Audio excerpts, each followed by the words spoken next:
Muy buenas tardes, señoritas, señoras, caballeros. 14 horas de la tarde empezamos la redacción abierta, hoy en versión un poquito más reducida por imperativos técnicos que no tienen que ver con nosotros, sino con la calle en la que estamos. ¿Qué se le va a hacer? En fin, así es la vida. En todo caso, suficientes serán estas 2 horas para contar toda la actualidad, lo que está pasando en España y en el mundo. Le cuento ahí un par de noticias interesantes de esta mañana, por ejemplo, que han detenido en Madrid y en Guadalajara a 7 personas por apalear a unos jóvenes patriotas en el Teatro Barceló. Resulta que en el Teatro Barceló, que es la antigua Pachá, en fin, que algunos recordarán de sus noches locas, con el follón separatista habían puesto una gran bandera de España y entre pieza y pieza pues ponían el himno y tal, bien. Y por allí aparecieron unos antiespañoles, pues no tienen otro nombre, se dedicaron a apalear a la gente que estaba en la cola y se dieron a la fuga. Valientes ellos. Bueno, pues han sido detenidos 7 personas cuyas identidades no han trascendido y cuya afiliación política, si lo hubiere, o ideológica, tampoco, pero tampoco hay que, en fin, hacer mucha conjetura, ¿verdad? Y que han sido detenidos, ya digo, en Madrid y en Guadalajara. Por otra parte, ¿se acuerda usted de esto de la trama rusa que defendían el país y el gobierno, de que lo de Cataluña la culpa es de Putin y tal? Bueno, el CNI ha hablado, y es importante que hable, y el CNI ha dicho, por boca de su Centro de Ciberseguridad y del Centro Criptológico Nacional, que no ha habido ningún ciberataque ruso. No ha habido ningún ciberataque ruso. Que una cosa es que haya campañas de desinformación, que eso, bueno, son campañas de desinformación, llenas las redes con una historia, cuentas no sé qué, bien, y otra cosa son ciberataques, y ciberataques ninguno. Que sí que ha habido en las últimas semanas 70 ataques cibernéticos contra páginas de la administración, y la inmensa mayoría de ellos procedentes de la red Anonymous y de otros que se envuelven en la bandera del progresismo, pero no vinculadas con la cuestión catalana, ni mucho menos con Rusia. Está bien que alguien se lo cuente al país y al propio gobierno, a ver si dejan de tomarnos por idiotas, porque es que esto solo se lo han creído ellos y la prensa dicta, en fin, que no es poca cosa, por cierto. Bueno, más historias. ¿Sabe usted que ayer Rull y Turull pedían que se les pusiera en libertad porque ya los exconsellers que están en la cárcel, porque van a acatar el 155, y hoy mismo en redes sociales criticaban el 155. Por su parte, Junqueras ha pedido salir de prisión sin acatar el 155 y utiliza un argumento semejante al de los otros dos. Es decir, como el gobierno catalán dejó de actuar tras su aplicación, pues no cometió delito, que es la figura típica del tipo que va, roba una cartera, le meten en la cárcel y entonces le pide al juez que le deje en libertad porque como no ha vuelto a delinquir, claro, pues estás en la cárcel, no has delinquido. Es una cosa un poco llamativa. Pero ojo, porque la música de fondo es que por unos o por otros al final los van a soltar. Esperemos que no, porque la Fiscalía acaba de informar al Supremo de que la causa de Puigdemont y del resto de los exconsejeros debe seguir en la Audiencia Nacional, es decir, no pasar al Supremo. Y esto es importante de verdad. Bueno, veremos cómo acaba el asunto. El gobierno de España, por su parte, pues sigue entregado a los Juegos Florales, y el otro día decía Soraya aquello de que frente a Junqueras, Juncker, ¿no? O sea, la vía Juncker y la vía Junqueras. Y qué graciosa soy, y qué brillante, qué bonito juego de palabras. Realmente, si la perspectiva que se abre a los españoles es elegir entre Junqueras o Juncker, la verdad es que dan ganas de hacerse brasileño, por ejemplo, o cualquier cosa, porque usted me contará. Puestos a elegir lo uno o lo otro, no sé qué será peor. Y por lo demás, hoy han llegado a España los restos mortales del exfiscal general del Estado, el señor Maza, recibido por todas las autoridades del país, por el fiscal general del Estado en funciones, el señor Navajas, y con presencia, por supuesto, del presidente del gobierno, del ministro de Justicia y de su majestad el rey, que también ha comparecido allí. En fin, es lo que va dando de sí la actualidad. Esto y otras cosas que, si le parece, voy a contarle poquito a poco y una detrás de otra. Por ejemplo, esta madrugada había una detención importante, al parecer, de un yihadista en Melilla. La agencia EFE lo contaba con imágenes del Ministerio del Interior de esta manera. Son imágenes de la operación de la Policía Nacional que ha permitido esta madrugada en Melilla la detención de un joven por su presunta implicación con la organización terrorista Daesh. Se trata de un español de 21 años que realizaba labores de captación y adoctrinamiento a través de Internet y redes sociales. Según Interior, el joven había sufrido un intenso proceso de radicalización y mostraba plena adscripción y compromiso con la organización terrorista. En el desarrollo de la operación, que continúa abierta, la policía tomará declaración a otros 2 españoles de 21 y 28 años, que como consecuencia de la labor adoctrinadora del principal detenido, ha mostrado su apoyo al Daesh, incluida la defensa del atentado terrorista ocurrido en Barcelona el pasado mes de agosto. La operación implica la neutralización de una potencial amenaza, según Interior, que destaca además que desde el 26 de junio de 2015, fecha en que se elevó a 4 el nivel de alerta antiterrorista, las fuerzas y cuerpos de seguridad han detenido a 209 yihadistas. Es interesante porque todos los medios de comunicación han hecho mucho hincapié en que se ha detenido a un español. Y todos dicen, un español detenido por no sé qué. Y no sé si así pretenden transmitirnos la impresión de que los españoles en general corremos grave riesgo, todos y cada uno de nosotros, de sufrir eso que llaman un proceso de radicalización y convertirnos en un yihadista desorejado. No, vamos a ver, este señor se ha hecho yihadista porque era musulmán, no porque fuera español. Claro, ¿esto quiere decir que todos los musulmanes son yihadistas? No, pero todos los yihadistas son musulmanes, por definición. Son cosas tan elementales que censurarlas por, no sé, exigencias de lo políticamente correcto resulta completamente ridículo. En Melilla hay un problema serio de círculos muy radicalizados musulmanes en Melilla. Tengan la nacionalidad que tengan, el problema no es la nacionalidad, claro.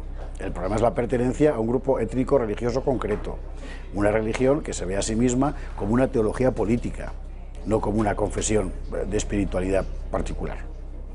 En fin, bueno, no deja de estar vinculado con este otro asunto que nos saltaba ayer por la tarde y que ha hecho reaccionar esta mañana al ministro del Interior. Resulta que la afluencia masiva de inmigrantes en las últimas semanas ha terminado colapsando al sistema. El ministro Zoido, voy a ver si lo encuentro usted de las declaraciones literales sobre la cuestión, ha dicho que el sistema está colapsado y 500 de ellos han sido trasladados a la cárcel de Archidona, en Málaga, la nueva cárcel de Archidona.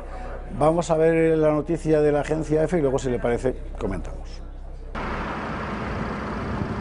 La futura cárcel de Málaga, ubicada en Archidona, será habilitada como centro de internamiento de inmigrantes, CIE provisional, para acoger a los 519 inmigrantes argelinos llegados en 49 pateras este fin de semana a la región de Murcia. Según la delegación del Gobierno de Murcia, el traslado se produce ante la falta de capacidad de las instalaciones de la región, actualmente ocupadas por personas procedentes de otros procesos migratorios. Y aunque hay algunas plazas libres, se ha optado por no colapsarlo con esta afluencia masiva de inmigrantes ilegales. El recinto de Archidona, que será inaugurado a principios del año que viene, está construido sobre una superficie que ocupa más de 100.000 metros cuadrados y cuenta con más de 1.000 habitaciones distribuidas en 12 módulos residenciales, además de 4 módulos polivalentes. Por su parte, la asociación Málaga Acoge ha mostrado su oposición al traslado de los inmigrantes a la futura cárcel, al considerar que con esta medida se están vulnerando sus derechos fundamentales y se produce una privación de libertad ilegítima en un lugar no habilitado para ello. Es muy interesante esta reacción del equipo médico habitual, diciendo que es que se violan los derechos de los inmigrantes. Vamos a ver, esa gente ha entrado en España de forma ilegal, clandestina. Por tanto, no está en situación legal. Por tanto, algo hay que hacer con ellos. ¿Qué es lo que prevé la ley? Los centros de internamiento de inmigrantes. Bueno, ¿hay espacio? No hay espacio. Resulta que hay un espacio que no es un CIE, pero que se puede utilizar, que es algo que va a ser habilitado como una cárcel que aún no es tal. Esa de Archidona, que por cierto es ostensiblemente más cómoda que los cuarteles de hace 35 años o 40 años.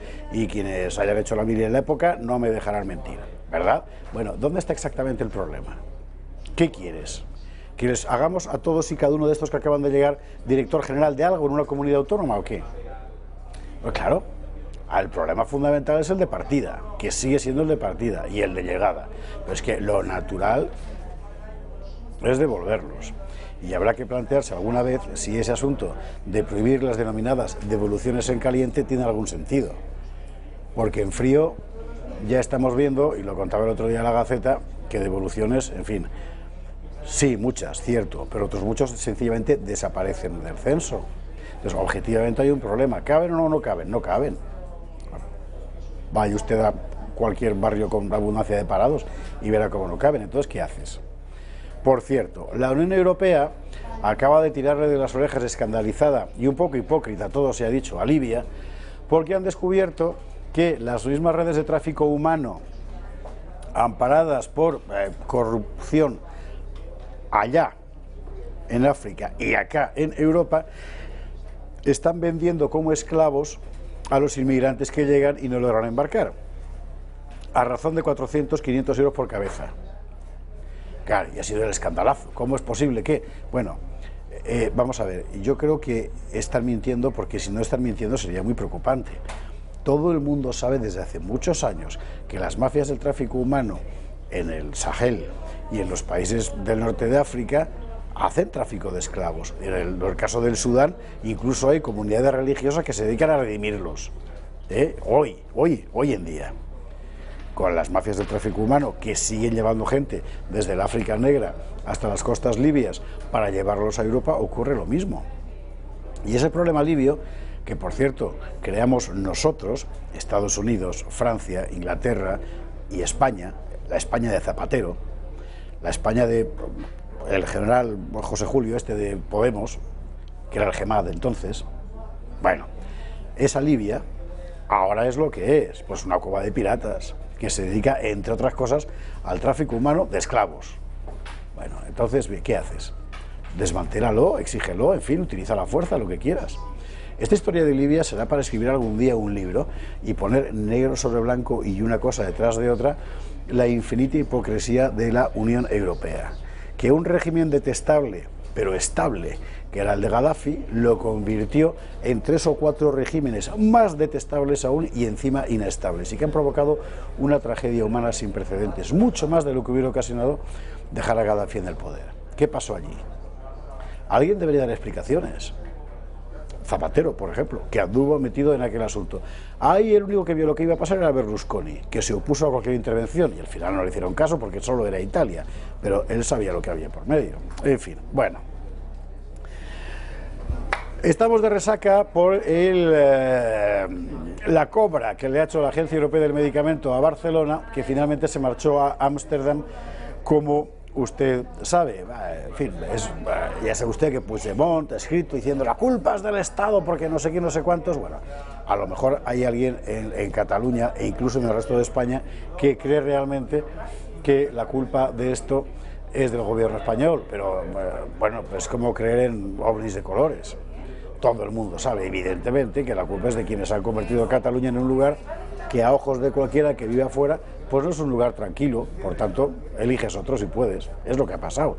Y se ha elegido Ámsterdam, que no es el sitio más bonito del mundo, ni muchísimo menos, pero puestos a elegir, ellos se lo han llevado. Así lo contaba la agencia EFE. Ámsterdam gana la carrera para acoger la sede de la EMA, la Agencia Europea de Medicamentos, tras el Brexit, en la tercera y última ronda de la votación.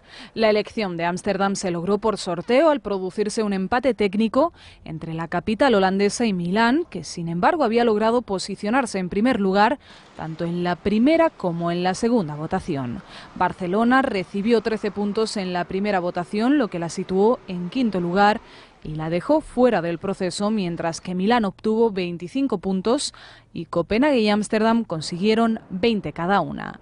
En la segunda ronda, Milán se posicionó de nuevo en primer lugar con 12 puntos frente a los 9 de Ámsterdam y 5 de Copenhague. Dado que ninguna recibió los 14 votos necesarios para ser la ganadora, las dos mejores posicionadas pasaron a la tercera ronda, en la que Ámsterdam y Milán lograron por igual 13 votos, quedando en un empate técnico. Esto obligó a elegir a la ganadora por sorteo, un desenlace que favoreció finalmente a Ámsterdam.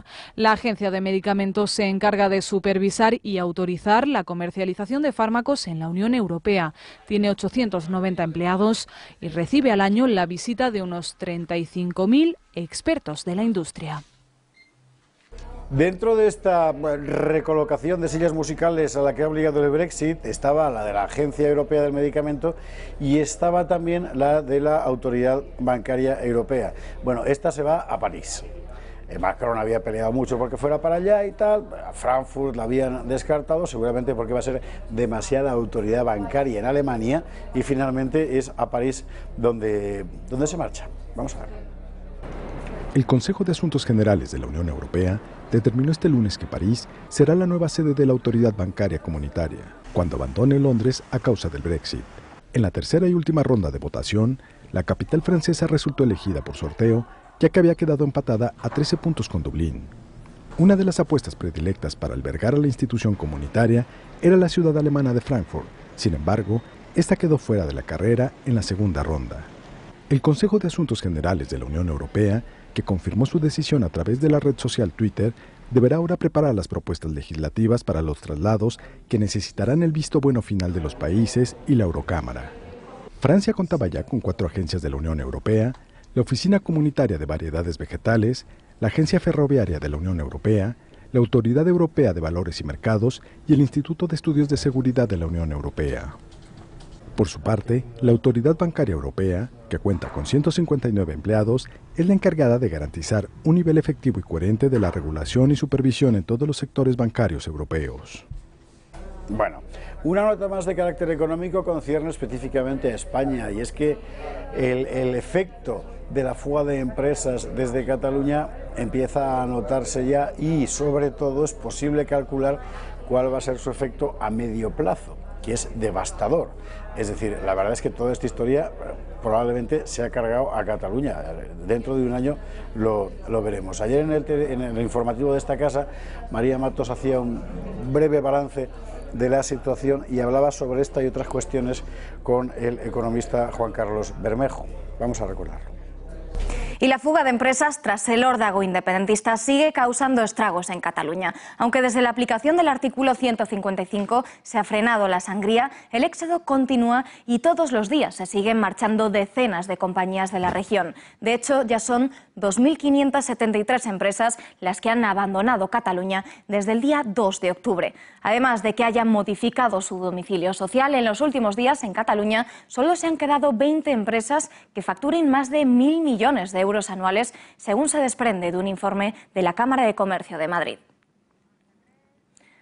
Como les acabamos de contar, finalmente Barcelona ha sido descartada por la Unión Europea como sede de la EMA. Analizamos estas consecuencias económicas de esta decisión con el economista Juan Carlos Bermejo. Señor Bermejo, buenas noches. Hola María, muy buenas noches. ¿Hay alguna estimación económica de cuánto hubiera ganado Barcelona de haber sido la elegida como sede de la Agencia Europea de Medicamentos? ¿Cuánto ha perdido en inversiones? Bueno, estimación económica yo creo que no hay una muy clara. Lo que sí sabemos es una estimación burocrática. Allí hubieran aparecido multitud de funcionarios, lobistas y alrededor de representantes de unas 1.600 empresas que sin duda hubieran dado mucho dinamismo a la zona, pero bueno, una estimación económica honestamente yo creo que no. La ministra de Sanidad ha dicho que el Gobierno ha hecho todo lo posible para que Barcelona fuera la sede, a pesar de esas trabas independentistas. Aunque la designación de la sede es una decisión de la Unión Europea, ¿cuánto influye esa inseguridad jurídica y política que vive Cataluña para descartar una sede que en teoría pues lo tenía todo a favor como candidata? Bien, yo creo que los partidos políticos están exagerando un poco. Tenemos que recordarle a los espectadores que agencias europeas en España ya hay, si no recuerdo mal, 5. Está la de pesca en Vigo, la de seguridad y higiene del trabajo en Bilbao, prospección tecnológica en Sevilla, propiedad intelectual en Alicante e incluso en Barcelona de la fusión de la energía. Una sexta, pues hombre, ya somos el país en la Unión Europea que más agencias tiene, por lo tanto Yo no creo que haya sido solo la razón el tema independentista. Yo creo que esto lo están utilizando de forma electoral, ¿no? Porque yo creo que ya están en campaña. Por lo tanto, yo creo que no. Y lo decíamos anteriormente, hemos conocido que Cataluña se ha quedado con solo 20 empresas que facturan más de 1.000 millones de euros anuales. En total ya son 2.573 también las compañías que han abandonado la región desde el 2 de octubre. ¿Hay alguna decisión económica que pueda tomar el Gobierno para frenar esta huida masiva? ¿O tan solo depende de la confianza de los inversores y de los empresarios? Así es, María, y la semana que viene, cuando hablemos, seguramente hablaremos de que ha aumentado ese número, porque no va a parar de aumentar. El tiempo del Gobierno ya terminó, porque cuando el Gobierno decidió convocar elecciones al día siguiente de aplicar el 155, ahí la inseguridad jurídica se mantiene. Y además, las encuestas reflejan que con toda probabilidad no va a haber ningún cambio, van a seguir mandando los independentistas. Por lo tanto, va a seguir habiendo fuga de empresas, va a seguir habiendo fuga de capitales, y las que ya han cambiado su sede social, muchas de ellas irán trasladando sus centros de producción, lamentablemente. Pues gracias, señor Bermejo. Buenas noches. Buenas noches. Bueno, y lo que tenga que venir. Más historias. Está ya instalado en España Ledezma, el alcalde de Caracas, encarcelado y luego sometido a arresto domiciliario por el régimen de Maduro, y el entorno de la cuestión venezolana sigue naturalmente dando que hablar. Para empezar, Estados Unidos y Colombia han pedido en la ONU soluciones concretas a ese diálogo que pudiera entablarse entre el gobierno y la oposición. Lo dijo la canciller colombiana. Vamos a ver. Estados Unidos y Colombia comparten que el nuevo diálogo entre el gobierno y la oposición venezolana debe llevar a soluciones concretas, como unos comicios con observación internacional y un cambio en el Consejo Nacional Electoral. O sea, todos queremos que haya un diálogo en Venezuela, pero un diálogo pues que realmente lleve a soluciones concretas. Ahora pues va a ser un diálogo con presencia de países, con presencia internacional, como es el caso de Chile y de México y de Nicaragua y Bolivia. Son palabras de la canciller colombiana María Ángela Holguín en una rueda de prensa en la Embajada de Colombia en Washington. La canciller abordó la crisis de Venezuela en sus reuniones en el Departamento de Estado con su homólogo estadounidense, Rex Tillerson, y con el subsecretario de Estado para Asuntos Políticos, Thomas Shannon. Preguntada por si Colombia apoyaría sanciones más duras por parte de Estados Unidos, como un embargo petrolero, indicó que su país no quiere ninguna medida que perjudique a los ciudadanos venezolanos. Sobre si Colombia no es tan proclive a las sanciones por temor a un éxodo de venezolanos hacia el país, Holguín admitió que esa preocupación existe. En ese sentido, afirmó que el aumento del número de venezolanos que llegan a Colombia complica el posconflicto, porque dijo suponen un costo adicional. Por los recursos. Entre inmigración regular e irregular, Colombia calcula que han llegado 450.000 venezolanos al país en el último año y medio. Puede no haber sorpresas, pero a través de Colombia, de Colombia huyó precisamente Ledezma, que dice que él no ha oído, que un preso de conciencia no huye, se libera, y no deja de tener razón, la verdad. En fin, bueno, ¿qué pasa ahora con Ledezma? Martín Noticias, la cadena cubana, lo contaba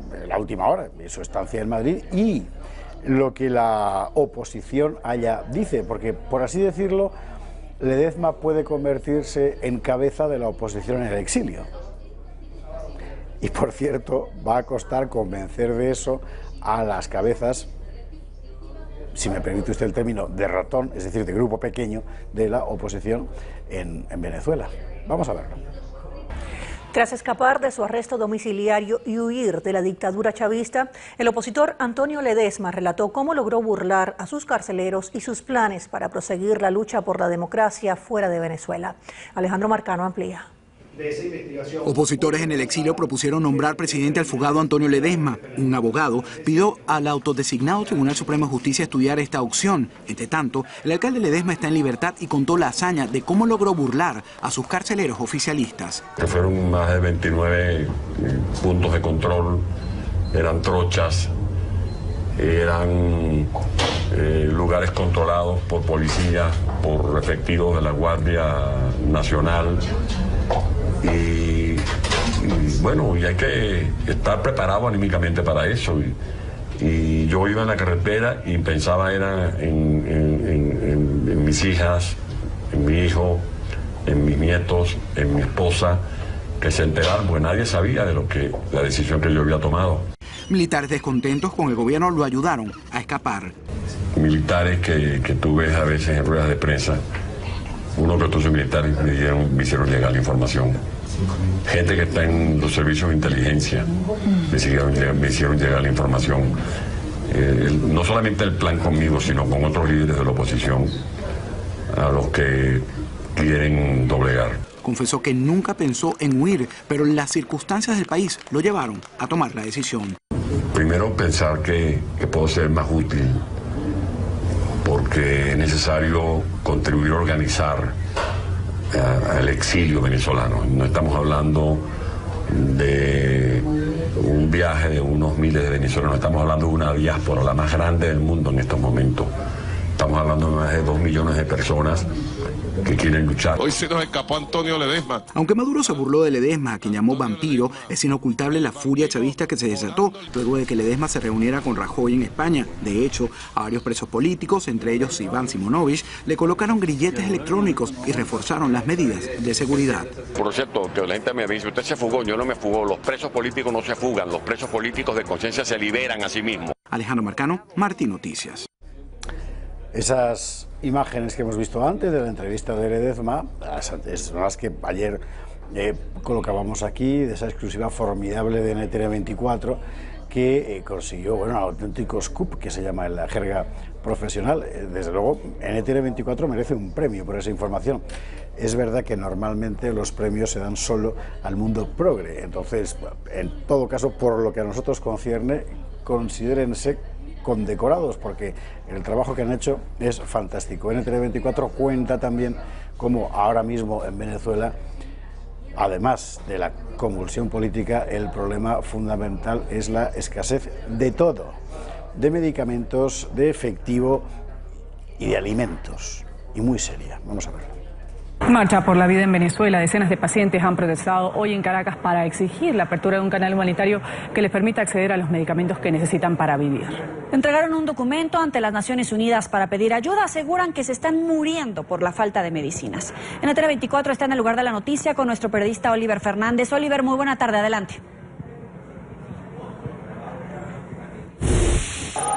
Hola, buenas tardes. A esta hora el contacto lo hacemos desde las puertas de la Embajada de Canadá. Como ustedes pueden observar, gran cantidad de pacientes crónicos y representantes de las distintas organizaciones no gubernamentales que hacen vida en Venezuela decidieron salir a protestar, no solo para exigir al gobierno de Nicolás Maduro la apertura de un canal humanitario, sino también para llamar la atención de los distintos gobiernos del mundo a que también le exijan al gobierno de Nicolás Maduro que en las próximas 72 horas puedan ingresar los medicamentos en Venezuela. Tuvimos la oportunidad de conversar con Francisco Valencia, él es representante de Codevida y aseguraba que en menos de una semana 2 pacientes han muerto en Venezuela por falta de medicamentos. Escuchemos. Y lo que puede ocurrir en los próximos días, y así lo vamos a advertir a las embajadas, es que calculamos que en un corto tiempo, si no se toman las medidas necesarias, van a haber peticiones de asilo en la embajada, pero por medidas humanitarias, no por medidas políticas. Y eso es lo que puede acontecer en los próximos días. Y van a tener que las embajadas tener toldos para atender a la cantidad de gente afectada por situación de salud, por la falta de medicamentos. Eso es lo que viene en un futuro próximo. Tuvimos la oportunidad de conversar con algunos pacientes crónicos. Ellos consideran que el gobierno de Nicolás Maduro los ha sentenciado a muerte. Escuchemos. Es una sentencia de muerte lo que estamos viviendo. Vivimos en una zozobra. Nos regalaron un riñón, pero ahora no tenemos cómo cuidarlo, cómo mantenerlo, porque no hay el medicamento. Por favor, que la gente nos escuche, que nos escuchen y nos ayuden. Queremos vivir, tenemos derecho a la vida y a la salud, no queremos morir. Tengo 9 años de trasplante, riñón que me donó mi madre, quien hizo un esfuerzo titánico para donarme y darme una segunda oportunidad de vida.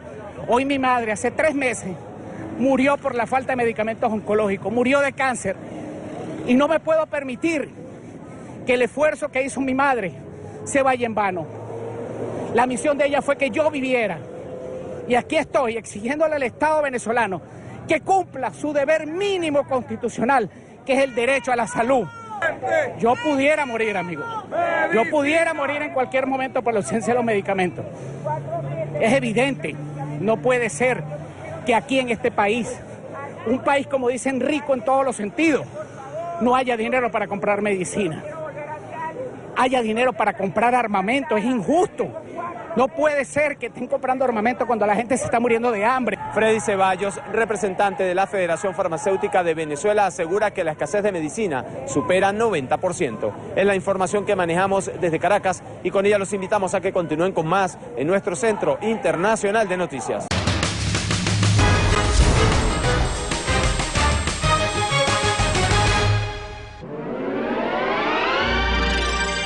Volvemos en 6 minutos. En El Pozo sabemos que tú no dejas entrar en tu casa a cualquiera. Se necesita tiempo, confianza. Y porque cuando lo haces, ya es parte de tu vida. Solo entra quien te hace sentir bien. Quien te cuida. Quien te quiere. Quien te trae lo bueno. Por eso nos has dejado entrar en tu casa. No somos una marca más. Somos uno más de la familia. Gracias. El Pozo. Contigo de principio a fin. Radio Intereconomía. La radio de los negocios. La radio líder en información económica. La información más completa de la bolsa y del mercado en tiempo real. Siempre por delante de la noticia. Líderes en opinión económica y financiera. Radio Intereconomía. Mucho más que economía. Sintoniza la radio y di que nos escuchas. En El Pozo sabemos que tú no dejas entrar en tu casa a cualquiera. Se necesita tiempo, confianza. Solo entra quien te hace sentir bien. Por eso nos has dejado entrar en tu casa. No somos una marca más. Somos uno más de la familia. Gracias. El Pozo. La acumulación de cera en el oído puede resultar muy incómoda y afectar a la audición. Presentamos Ear Wizard, el nuevo e ingenioso limpiador de oídos, la mejor forma de limpiar los oídos de forma segura. Introdúcelo en tu oído, gíralo y quita la cera suavemente. Así de sencillo. A menudo la cera se desliza hacia adentro y se acumula y dificulta la audición. Ear Wizard está diseñado para ocupar el espacio justo dentro del oído. A continuación, mediante un solo giro se recoge y se extrae la cera de forma totalmente segura. Con la punta limpiadora suave y flexible de Ear Wizard podrás sacar la cera de tus oídos de forma cómoda y rápida sin ningún problema. Y como está hecha de silicona higiénica, es lavable y reutilizable. ¡Ah! ¡Qué bien! Me gusta. Es muy suave. Oye, esto es una maravilla. Los creadores de Ear Wizard han creado un nuevo sistema de limpieza.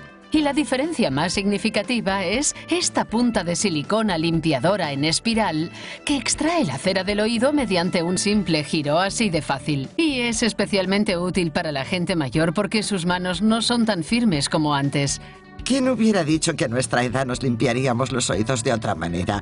Y todo gracias a Ear Wizard. La punta limpiadora de Ear Wizard está hecha de silicona suave y flexible. Mira, se dobla y casi no deja marca en el globo. Ear Wizard está diseñado para ocupar el espacio justo y para recoger y sacar la cera sin tocar las zonas sensibles. Es tan seguro que los niños también pueden beneficiarse de su uso. Su funcionamiento es muy sencillo. Solo lo introduces y giras. En un momento sus oídos quedarán limpios.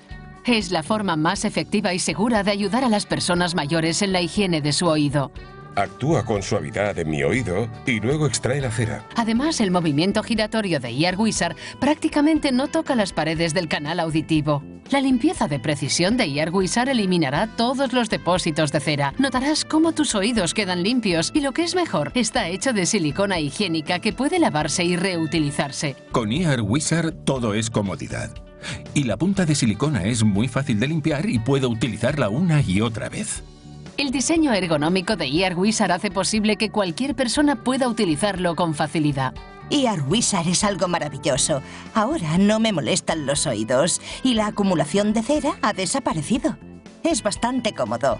Me encanta. Con Earwisar obtendrás una limpieza de tus oídos rápida, segura y sencilla.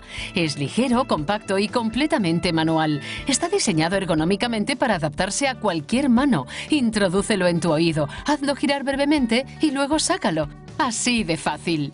Earwisar es la forma más moderna y efectiva de que tú y toda tu familia gocéis de unos oídos limpios y saludables. Esta es tu oportunidad de adquirir el sistema más efectivo para la higiene del oído. Te explicamos cómo conseguir tu Earwisar. ¿Tienes los oídos tapados o te molestan? La acumulación de cera en los oídos puede dificultar la audición. Presentamos Earwisar, un limpiador suave e higiénico con punta de limpieza reutilizable, la manera más efectiva de limpiar tus oídos de forma segura y cómoda. Es muy suave y fácil de usar. Introdúcelo en tu oído, hazlo girar y extrae la cera. La punta limpiadora en espiral de Earwisar está hecha de silicona suave y flexible. Mira, se dobla y casi no marca el globo. Earwisar es la forma más segura de cuidar la higiene de los oídos de los niños y es la forma más económica de que toda la familia tenga los oídos limpios, porque la punta de silicona es lavable, higiénica y reutilizable. Su diseño único permite que el limpiador no produzca ninguna molestia dentro del oído. La punta en forma de espiral es suave y flexible y recoge fácilmente la cera y la extrae sin problemas. Es la forma más segura, cómoda y efectiva de limpiar tus oídos. Ahora podrá ser tuyo el eficiente y suave Earwisar. Cada Earwisar viene con el mango de fácil agarre y 16 puntas limpiadoras de 4 colores diferentes. Así es fácil e higiénico para que lo puedan compartir varios miembros de una familia. Además, recibirás este cómodo estuche de viaje gratis. Así podrás llevarlo contigo donde vayas. Y aún hay más. Si llamas ahora mismo, duplicaremos la oferta. Recibirás 2 Earwisar con 32 puntas limpiadoras y 2 estuches de viaje, todo por el precio increíblemente bajo que ves en pantalla. Earwisar es la forma más inteligente, más fácil y más efectiva de limpiar tus oídos. Pide el tuyo ahora mismo. Puedes pagar contra reembolso, con tarjeta de crédito o con la tarjeta de compra de El Corte Inglés. Esto y mucho más en la tienda en casa.es y en nuestro catálogo.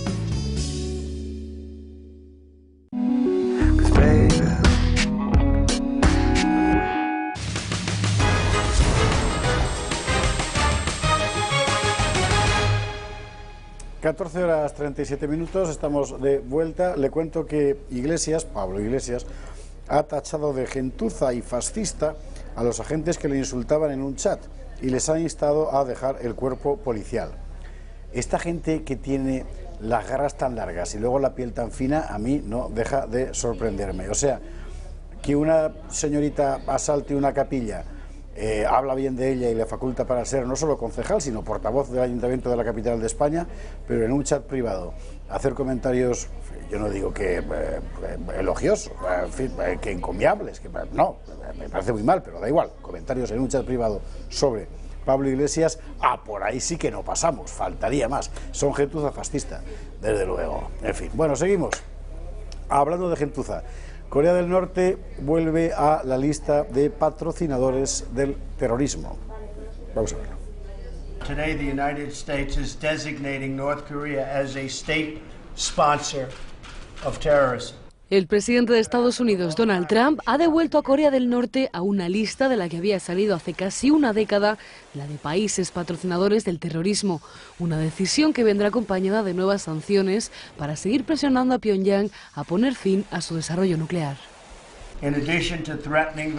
Además de amenazar al mundo con la devastación nuclear, Corea del Norte ha apoyado repetidamente el terrorismo internacional, incluyendo asesinatos en suelo extranjero.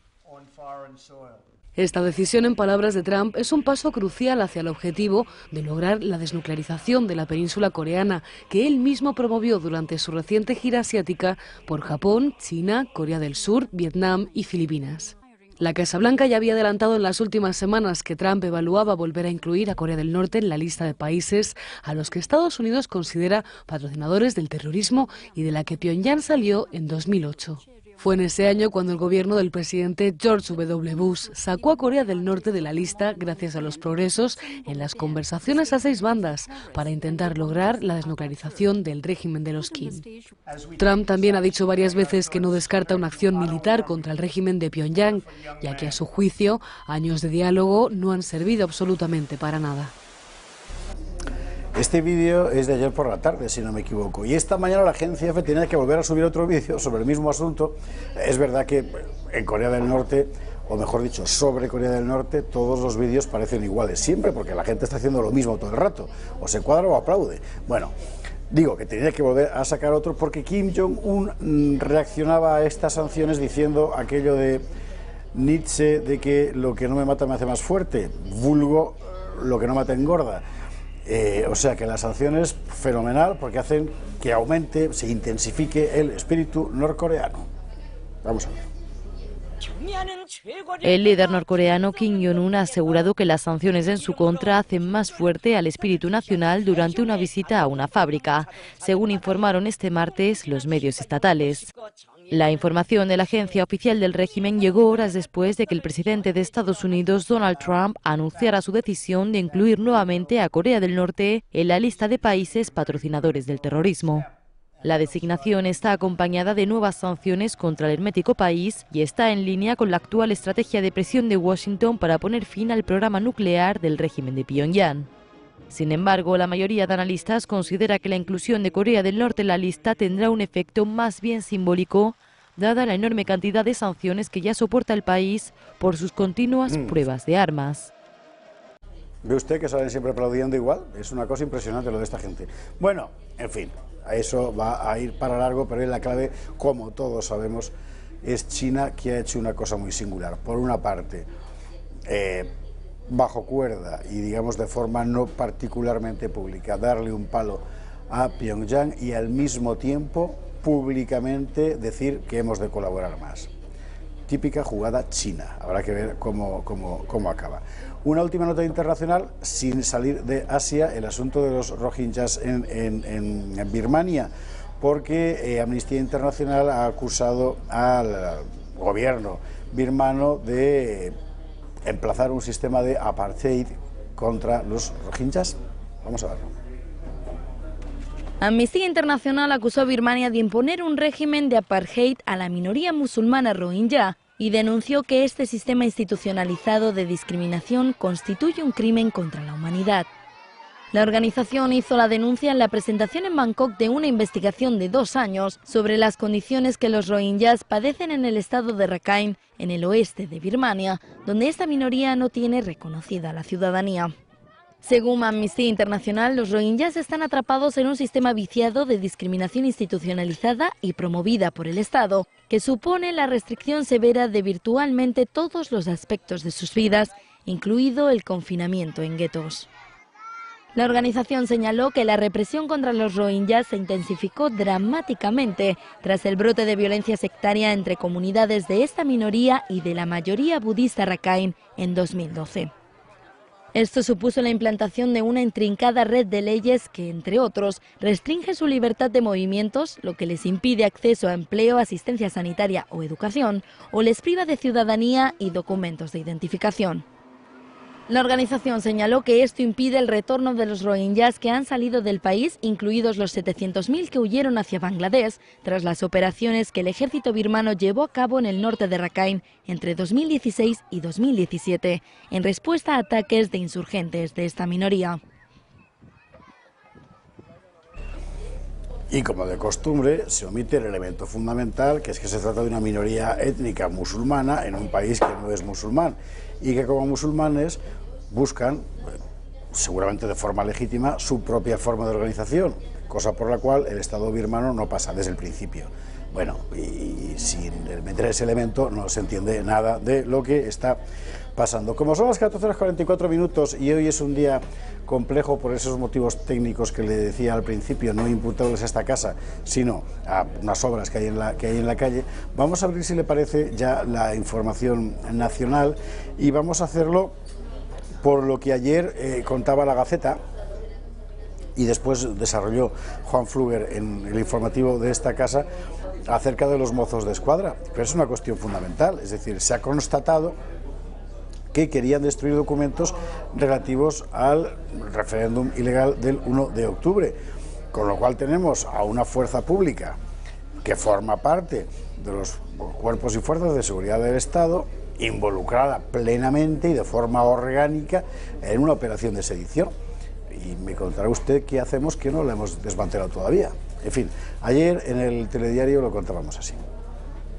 Pero ahora, una de las imágenes que más llamó la atención después del 1 de octubre fue la de los Mossos d'Esquadra en una furgoneta yendo a una incineradora para quemar información sensible. Hoy se ha sabido que esos documentos implican a los Mossos en la votación ilegal del 1 de octubre.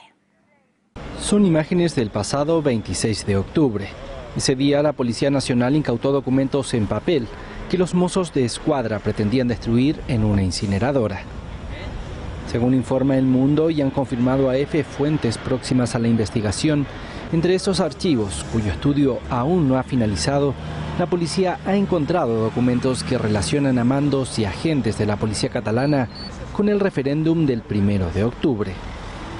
Los agentes han hallado escritos firmados por mandos intermedios de los Mossos, dando instrucciones a sus agentes sobre actuaciones previas y posteriores al 1 de octubre para proteger la consulta. También figuran archivos de contenido político que todavía se están analizando.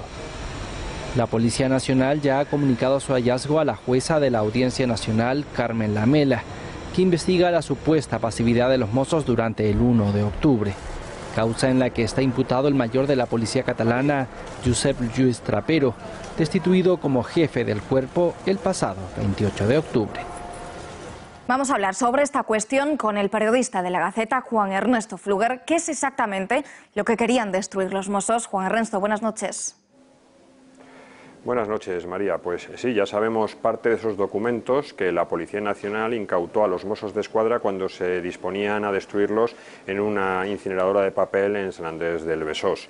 Lo que ha trascendido es que entre esos documentos había un gran número, hasta 2 centenares hablan las fuentes que han tenido acceso a la información, de órdenes firmadas por mandos intermedios de los Mossos d'Esquadra para que sus subalternos, es decir, los Mossos que tenían que acudir a los colegios electorales, permitieran y garantizasen la consulta ilegal del 1 de octubre. Además, también hay otra serie de documentos de carácter político que están investigando ahora mismo en la Audiencia Nacional y en el Tribunal Superior de Justicia de Cataluña, que vincularían con órdenes directas de los responsables políticos para manipular la actuación de los Mossos d'Esquadra, que en lugar de defender la legalidad tendrían que defender, en virtud de esas órdenes, esos principios separatistas que intentaban implantar desde la Generalidad de Cataluña. Además, también tenemos el dato de que son ya 350 los Mossos d'Esquadra que se encuentran imputados por la responsabilidad y la dejadez de funciones durante el proceso ilegal del 1 de octubre. No solo esto, sino que además hay un malestar importante en Cataluña porque aquellos miembros de las policías locales que osan desafiar a la dictadura de los Mossos d'Esquadra, es decir, aquellos que se sienten orgullosos de ser españoles y deciden posar con una bandera de España, como ha ocurrido con varios policías locales de Sabadell, son automáticamente expedientados. Y aquí se da una paradoja, y es que mientras que están prohibidas las fotografías con banderas de simbología política, como la estelada, con la que se han hecho fotografías muchísimos miembros de las fuerzas y cuerpos de seguridad en Cataluña, esta que es la bandera de todos los españoles y que no tiene ninguna simbología política, parece querer ser erradicada. Gracias, Fluger. Buenas noches. Bueno, mientras tanto, la atención está puesta lógicamente en la Fiscalía y en el relevo, en la Fiscalía. Las imágenes que vamos a ver ahora mismo corresponden esta mañana, cuando queréis por favor, helas aquí, a la despedida al fallecido fiscal general del Estado, José Manuel Maza, esta mañana en Madrid. Este señor del bigote al que están viendo ustedes es el fiscal Navajas, que va a ser en principio el que ocupe su puesto hasta que se decida el relevo. Bien, ¿y cómo se decide el relevo? ¿Quién tiene que tomar la decisión? ¿A quién hay que proponerlo? De eso hablaba ayer en nuestro telediario María Matos, precisamente con personas de las asociaciones de fiscales. Vamos a verlo. Y volviendo a esa muerte de José Manuel Maza, vamos a ver qué pasos deberá ahora el Gobierno dar para nombrar a un nuevo fiscal. Saludamos ya a Montserrat García, miembro de la Comisión Ejecutiva de la Asociación de Fiscales. Señora García, muy buenas noches. Hola, buenas noches. ¿Cómo se nombra un nuevo fiscal general del Estado? ¿Es el Gobierno el que tiene la última palabra, por decirlo así?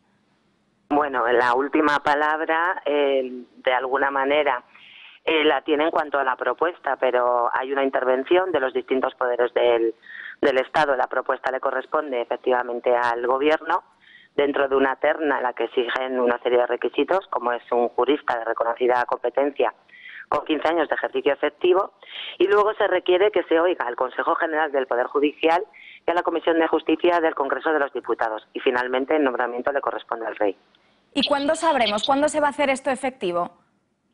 Pues eso depende de la rapidez que el Gobierno tenga en la decisión o en la propuesta del próximo fiscal general del Estado.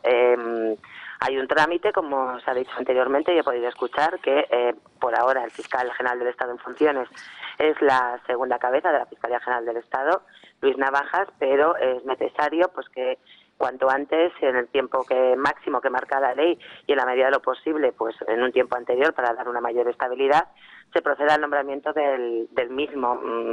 Tirando de hemeroteca, le puedo decir que en el anterior nombramiento del tristemente desaparecido José Manuel Maza, pues fueron 12 días o 13 días apenas la propuesta y su nombramiento. Y por último, ¿cuáles son los retos a los que se va a enfrentar este nuevo fiscal, el señor Navajas? Pues hombre, retos en la carrera fiscal existen muchos. El primero, desde luego, el que a todos nos preocupa y que ha sido pues el desafío soberanista, la intervención de la Fiscalía en la defensa firme del Estado de Derecho y del orden constitucional, y además de todo eso pues existen retos dentro e internos que quizás ahora parezcan como secundarios, dado que existen otros problemas de orden constitucional que quizás ahora mismo pues sean prioritarios, pero desde luego la investigación para el Ministerio Fiscal, la reforma del Estatuto Orgánico del Ministerio Fiscal, son muchos los retos que el fiscal general del Estado, el próximo fiscal general del Estado, tiene con la carrera fiscal, muchas cosas pendientes para un nuevo diseño dentro de la intervención del Ministerio Fiscal en el ámbito de la justicia, y que pues necesitará un tiempo más que prudencial, los 4 años que marca la ley o lo que se disponga, para poder desarrollar todas esas necesidades que tiene la carrera y que llevamos demandando tanto tiempo. De acuerdo, señora García, pues nos ha quedado claro. Gracias y buenas noches.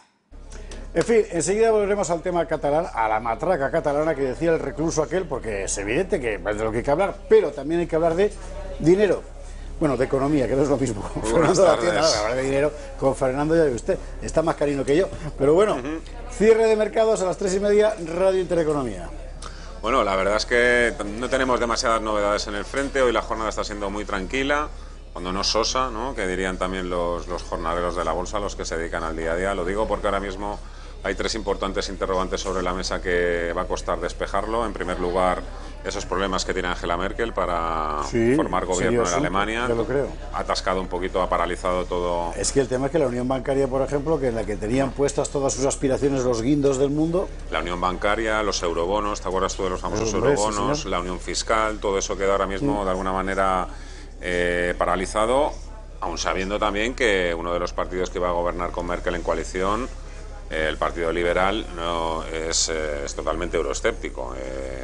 Entonces también ya sabemos que ese iba a ser un freno, pero evidentemente ahora de alguna manera Macron se queda solo en esa cruzada que tiene, ¿no?, para reformar la Unión Europea, y de alguna manera todo esto atasca un poquito el hecho de que siga fluyendo el dinero, lo cual no quita para que los inversores también sigan manteniendo la apuesta, que nos echan atrás, en el sentido de que los datos económicos continúan siendo sólidos. Hemos conocido datos de producción industrial, confianza del consumidor en Estados Unidos. Por ese lado parece que está todo amortiguado. Tenemos al menos un colchón de seguridad. Si le unimos a esos buenos datos económicos el hecho de que los bancos centrales continúan apoyando con esa barra libre de liquidez, pues eso evita que las bolsas no profundicen en las caídas, pero como digo, tampoco existen catalizadores ahora para seguir subiendo. ¿Por qué? Porque hay problemas en Alemania, para que estamos hablando de la primera potencia, de la locomotora europea, ¿no?, el crecimiento. Luego, por otro lado, tenemos también ese atasco en las negociaciones sobre el Brexit, Se empiezan a manejar ya facturas sobre lo que podía pagar Reino Unido para salir definitivamente de la Unión Europea. Por otro lado, estamos un poco también pendientes de la reforma fiscal en Estados Unidos. Se ha abierto un poquito más de plazo, Donald Trump se da un poquito más de tiempo. En cualquier caso, quieren tener la lista para su aprobación en el Senado después de que pase el Día de Acción de Gracias, que recordemos en Estados Unidos es este jueves. Vamos a ver si sale adelante y de qué manera sale adelante.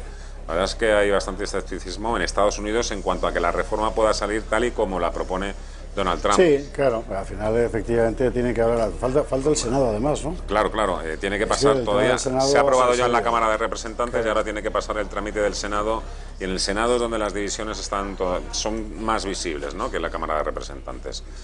Es lo que le toca ahora mismo a Donald Trump. Todos estos días se va a dedicar, aparte de comerse el pavo como buen americano, ahí estamos, pues le va a tocar negociar con los lobbies. Sí, es negociar. lo que todo presidente americano tiene que acabar y que haciendo. Realmente es la gran virtud de Donald Trump,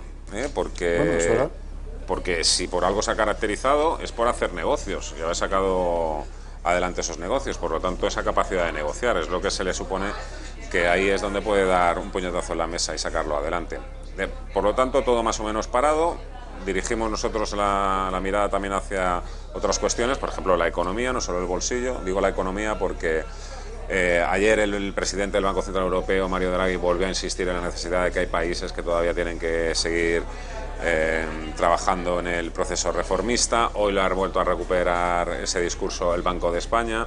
Nos hemos preguntado cuáles son las reformas que tiene pendientes España, y no estoy hablando solo de las reformas de la Constitución, sí, que de eso lo haremos después, o diseñar un nuevo marco económico para Cataluña, sí, sino otro tipo de reformas, como son las pensiones, la financiación autonómica, la reforma fiscal, un pacto por la educación que también se hace necesario. Todo eso, creo que sí. Todo eso ahora mismo pues está aparcado de alguna manera, por unas cuestiones o por otras, porque a lo mejor Rajoy no puede forzar la máquina debido a su minoría parlamentaria. Otra cosa es también que quiera, ¿no?, porque ya sabemos también que poner en marcha algunas reformas, sobre todo al principio, pues siempre suelen pasar una dura factura, y evidentemente estamos ya prácticamente pensando todos ya en las elecciones, en las próximas elecciones. De hecho, el ministro Montoro, fíjate ya cómo ha empezado también a bajar 15-30. Y nada, vamos a hablar también de las comisiones las más ridículas que nos cobran los bancos. Oye, que ya las transferencias ya son gratis. Se va a poner en marcha en 2018. Lo querían hacer ya. Sí. Lo querían hacer ya, poner en marcha, y ahora mismo cobrando. necesitan un poquito más de plazo. Pero eso va a ser importante. Son insaciables. Eso va a ser importante. Y bueno, vamos a hablar de todo esto, y luego con gestores, en tertulia de mercados, un poco de cuánto y por qué puede seguir durando el ciclo alcista, y también vamos a hacer una pregunta de si se puede vivir de la bolsa, si se puede hacer uno millonario en la bolsa. La verdad es que el 5%, hay estudios que dicen que el 5% de la gente que invierte en bolsa triunfa, se hace millonaria. A costa del otro 95%. Hay un 5% que se mantiene sin cambios y el 90% pierde. Con todo esto lo que quiero decir es que lo mejor es formar parte del 5% inicial. Y para formar parte del 5% inicial, lo mejor es escuchar, entre otras cosas, Cierre de Mercados. A las 3:30 en Radio Intereconomía con Fernando La Tienda. Muchísimas gracias. Muchas gracias. Muchísimas gracias. Y ahora, antes, cámara 1, ven a mí, por favor. Antes de que tengamos que volver a la 2, bien. Antes de que tengamos que meter vídeo tras vídeo, por esto que le digo que está pasando en la calle, que hay una bronca formidable con las obras y es que no se oye nada, vamos a ver si podemos tener la conversación que antes anunciaba con Carlos Barret, al que llamo, por favor, Carlos, cuando quieras, porque, bueno, usted estará siguiendo, me imagino que como todo el mundo, el asunto de la manada, la acusación de una violación en Pamplona, en San Fermines, etcétera, y una serie de circunstancias que ha llamado mucho la atención a todo el mundo. Desde que te has puesto esto al revés, anda, dale la vuelta, tienes que con el micrófono para ti, eso es. A ver, ahí, perfectamente.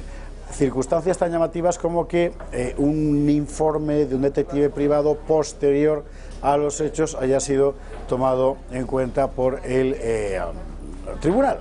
Bien, hay varias dimensiones en este asunto. Carlos, ¿cómo estás? ¿Qué tal? Buenas tardes. Varias dimensiones en este asunto. Una, de lo que todo el mundo está hablando, dimes y diretes sobre la víctima y los victimarios. Con lo que nosotros no vamos a entrar, porque es un asunto que está en tribunales y habrá que hablar largo y tendido. Ahí no vamos a entrar. sí sobre la cuestión procesal, y en particular sobre el hecho de que un informe de un detective privado haya sido incorporado por parte del tribunal como algo que hay que tener en cuenta. ¿Y quién vive en ese mundo de la investigación privada? Pues Carlos precisamente, que usted ya conoce porque ha estado aquí reiteradas veces y que hoy se ha cogido el AVE y se ha plantado en Madrid. ¿Cómo lo ves? Bien, pues me alegro mucho de verte. Bueno, faltaría más, yo también. Perfecto, pues nada, comentarte por encima que hay mucho revuelo últimamente, mucha controversia con el hecho de haber presentado un informe, haber emitido un informe, la parte que hace la defensa. En este caso pues se habla de un tema postraumático, se habla de unas acciones sobre la chica que está investigada, en este caso como supuesta agredida. Porque claro, estamos hablando de suposiciones, igual que solamente son presuntos los violadores. Son presuntos efectivamente hasta que hay sentencia. Eso es así. Entonces, hay mucha, la gente está reticente, el hecho de que no cabe duda que pueden ser unos cafres estas personas, no cabe duda de que puede ser que hayan hecho las cosas de una forma denigrante con respecto a las acciones que hicieron, pero sí es cierto que tienen todo el derecho a poder defenderse.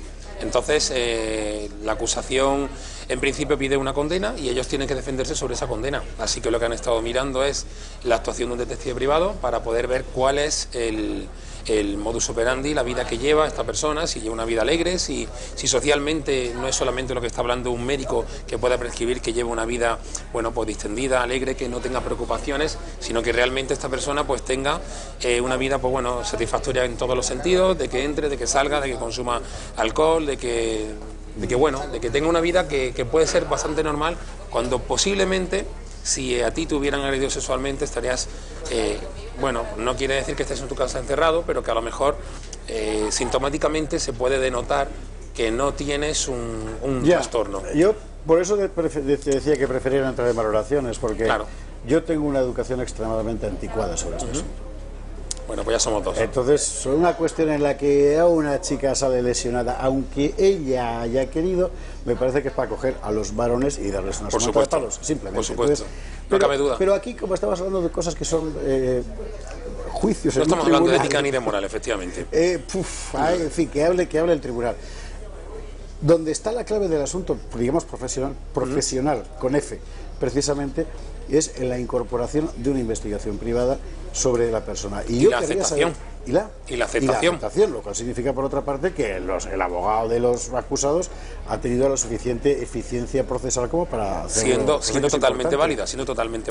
Que las personas creen que posiblemente no es válida, pero es una peritación totalmente legal. Este es el tema al que yo me refería, es decir, no es una peritación de oficio. Evidentemente, no la ha hecho la administración, no la ha encargado el tribunal y sin embargo se considera válida. Por la defensa privada. ¿Cuáles son los criterios para que se considere válida? Bueno, este informe lo emite un detective privado. Un detective privado tiene que estar avalado por el Ministerio del Interior, al mismo tiempo tiene que tener una licencia, la cual le avala unos estudios, en este caso es un grado doble de Criminología y de Derecho, en el cual él tiene que tener una docencia, él tiene que tener, unos estudios en este terreno, con lo cual puede emitir un informe perfectamente en forma de pericia. Es decir, que partimos de la base de que es un profesional. Claro, evidentemente. Que no forma parte de la estructura administrativa de las fuerzas y cuerpos de seguridad del Estado, pero que como profesional su opinión sí que es tenida en cuenta como válida en el conjunto de los ya no solamente válida, claro, sino que jurídicamente puede resultar determinante. Quiere decir además que se le concede, por tanto, presunción de veracidad. Efectivamente. Tú puedes presentar para tu propia defensa un amigo tuyo, puedes presentar un familiar tuyo, te lo pueden desestimar como prueba. Puedes presentar a alguien de la calle que lo haya visto, también te lo pueden desestimar como prueba por no ser una de las partes incluso. Pero estamos hablando de que un detective privado es una pericia, igual que cuando pides un psicosocial, aunque no sea de oficio, el informe de un psicólogo, el informe de un perito caligráfico, es perfectamente lo que estamos hablando. ¿Qué instrumentos dejan de ser válidos? Es decir, ¿hasta dónde se le acepta a un investigador privado que llegue? Bueno, en principio, según la veracidad de las pruebas que él pueda recabar. Si las pruebas son muy determinantes, como puede ser una fotografía o puede ser un audio, que es totalmente determinante como prueba y es totalmente válido, pues no tiene por qué tener un fin. O sea, puede llegar a ser una cosa concluyente si realmente se está viendo la prueba que se está buscando. Si se ha recabado todo correctamente, es así. Es decir, que hay una exigencia además de que esas pruebas se hayan obtenido de forma legal. Claro, en este caso el hecho de que una persona tenga una vida como esta chica, que puede tener una vida, bueno, pues que entre y que salga, tener una vida normal, estamos jugando con la balanza, estamos jugando con que, claro, posiblemente puede traer un trastorno por eso y desinhibirse totalmente. No tiene nada que ver. El juez puede considerar válida la prueba, claro, y no necesariamente actuar en función de lo que la prueba quiere decir. Efectivamente. Hay mil historias. Claro. Lo que pasa que hoy, bueno, pues tenemos una libre expresión con las redes sociales y la gente está achacando mucho a que si una persona, además de sufrir esos daños físicos y psicológicos, también es investigada, bueno, pues es un poco grotesco, ¿no?, de cara a la sociedad. No, es verdad. Llama la atención además al mismo tiempo que las pruebas, digamos, del comportamiento previo de los acusados no haya sido, sin embargo, tenido en cuenta. Y da la impresión de que fundamentalmente lo que hay es, como decir, destreza procesal por parte de los profesionales del derecho que están aquí trabajando. Bueno, se estaba hablando también de que si desestimaban esas pruebas tenían que desestimar otras tantas, también la de la parte que la defensa como la otra parte acusante. Entonces, estamos hablando de que si por una parte o por otra no las aceptasen, podría haber unas nulidades. No creo que sea un juego en este caso no creo que sea un juego o una estrategia. Yo creo que perfectamente las han aceptado, porque es una pericia totalmente válida y yo rompo una lanza por el compañero. Lo único que se puede hablar es que se puede aceptar y, como bien decíamos, también puede ser que tanto sean válidas, pero puede ser que no sean concluyentes, ni mucho menos. Es una prueba, es algo que se puede aceptar también para una defensa, tienen todo el derecho, puesto que son presuntos todavía. Y bueno, partimos de la base de eso, ¿no?, de que podemos no estar de acuerdo, pero que judicialmente es así, y el enjuiciamiento criminal en este caso pues se puede tomar como una prueba válida dentro de ese contexto, y yo lo veo perfectamente válido. Habrá oído usted, porque ese es el detalle técnico al que antes me refería, haciendo la vida imposible hoy en la redacción, pero antes de que Carlos se vaya, porque usted va a dejar de oírle solo por el martillo hidráulico este de aquí, quería hacerle una pregunta, que es además la que le hago siempre que viene, porque a mí me resulta muy interesante. ¿Qué tipo de casos llevas últimamente, así como más, digamos, proporcionalmente, son más los de qué? ¿Infidelidades, impagos? No, a ver, normalmente un detective privado o un investigador, como se le suele llamar también de forma un poquito más profesional, no tan coloquial, solemos llevar temas más civiles y más temas administrativos.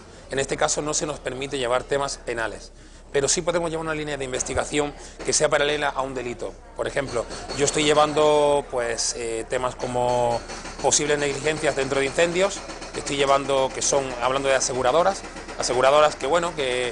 que posiblemente están intentando luchar contra un expediente abierto por un incendio dentro de una empresa grande, la cual pues no tiene solvencia, y bueno, pues ellos mismos hacen un supuesto accidente, crean un supuesto accidente, y bueno, y como eso pues mil historias de casos que pueden ser pruebas relevantes también a la hora de tener juicio, como pueden ser temas de bullying en empresas o bueno, bajas fingidas, etcétera, etcétera, etcétera.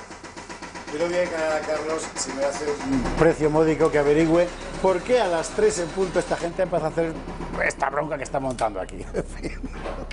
Bueno, un asunto de investigación y además serio, lo del submarino argentino de San Juan. Hoy a última hora de la tarde se les acaba el aire y no ha aparecido todavía el barco. Los compañeros de NT24 han hablado con familiares de los marineros argentinos embarcados en ese submarino que a esta hora todavía no ha aparecido. Se acaba el tiempo y la situación es realmente angustiosa. Carlos, me despido de ti antes. Muchísimas gracias. Vamos a verlo.